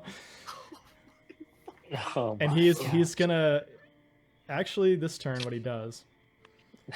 You see, in one hand he has a pistol, and in the other hand he reaches in to his coat. See, he has a coat on. He has basically what looks like a mask or a bag that covers his entire face and his head. He takes out a syringe, Oh no. and he He's comes gonna drug your ass. he comes forward with the syringe, and he is going to try to stick you with it. So you can. I'll make his roll. If he succeeds, you can also dodge again, but you're going to sacrifice your action. So let me see what his stats are for that. This is the DM's way of saying he doesn't want to game end you just yet. Well, this is also pretty bad. So oh, he's just trying to kill you. He's just gonna try to like rice and poison you. okay, so this is Got it. he has to get under 64 to try to stick you with this, That's pretty high. which he does. Oh. You The see, past 3 sessions at the end have all been me freaking out over Jimmy's character. crazy. This is becoming a trend, man. Crazy. He's coming towards you with the needle, and it's like just inches away from You like gotta dodge. from you. Yeah, would you like to try to Or dodge? you shoot him. Can't you shoot him? Yeah, but you'd get stuck with the needle if you tried to shoot him. Hmm. And your dodge is hella low too. I Yeah. know, dude. The Like- Well, I'll give you. if you get stuck with a needle, he doesn't have time to. Well, he could. You gotta shoot. You could do a called shot if that's a thing in this. Basically, how I'll rule it is this, right? If he's point blank, you're actually going to get a bonus for trying to shoot him. So you'll get a plus 20% if you try to shoot him. However, he could stick you this turn, which I think realistically, being able to like stick it in someone and also plunge on the same turn could be dicey. So I'll leave it up to a luck roll if he actually gets the fluid inside your veins. Oh, I think that's your Okay. best chance, buddy. So basically, Alright. so here are the you have a options. 71. You have a 71% chance. you You could could also get stuck. you could ride the luck roll and like maybe he doesn't like get the fluid into you in time and you could try to shoot him, or you could try to just dodge the needle entirely. But he's gonna immediately And get to then try to shoot him. stick you He's again. gonna try to come back again. He's gonna keep I don't- going. You're just It's delaying. I gonna don't keep think- going. Yeah, I don't think I can keep relying on the dodge because it's just so low. So I'm gonna try to go for the firearms. Oh, So, so you okay, have so- 71%. 71. Oh my god! Do you have Oh, to push? Can you no. push? Is this a push Oh thing? no. Do you want to I'm push? Oh afraid. god. You could push. You I'm could push. afraid. But if you fail- I mean, it could just be a sedative. Yeah. It could be, No, but no. you're dead either way. You got. Well, I guess So- you won't know if you're dead. I'm gonna roll a luck roll to see if he manages to get the fluid in you. Okay. Yeah, because if he's getting shot, He does at- not. Oh, so So- the needle's just in you. The needle's in you, but you see that Hey, you pull out the pistol and you shoot, and that's enough to get him to back away temporarily. But he's next turn, this turn basically, he's gonna try to rush forward and just hit the plunger into you, so you get hit with this. Would you like to push your firearms, or would you like to just progress to the next turn? Oh. So if I go to the next turn, I can still try to shoot him again, and then it. Okay, so wait, is his turn before me or after me? His turn is before you. Okay, so the next thing, if I don't push, the next thing that would happen is you would rush me to try to push it in, That's what she did. Yes. or yes. or I would. Okay, right. We were all thinking it. Yes, that is his next turn. Push it in. I'm not gonna push it. I don't know. Push it in or not to push it in? Because That it's is the just. question. What does he have to roll? Can I ask, like, what does he have to roll against? Yeah, What number? Yeah, he has to roll under a 64. Oh, that's pretty good for him. Yikers. Yeah, this guy, What do you got? for all intents and purposes, seems like a black ops assassin oh, of some kind. dude. Oh shit. Wait, say that again. He seems like some sort of black ops operative, like an assassin Oh, or my something. He Think I probably should got push it? sent. He got sent to kill the person, but instead he found you. Oh, It's definitely yeah. possible. Oh, Jimmy. Jimmy. You gotta stop doing this, bro. I'm too afraid to push it. I don't know. Do you think I should do it? It's like a 71. It's you. The odds are technically in your favor. That doesn't But matter. it's just so. It doesn't matter. I know it doesn't matter. I'm just saying, technically speaking, the odds I are know, in his but- favor. considering But knowing he's Jimmy, that's your call, man.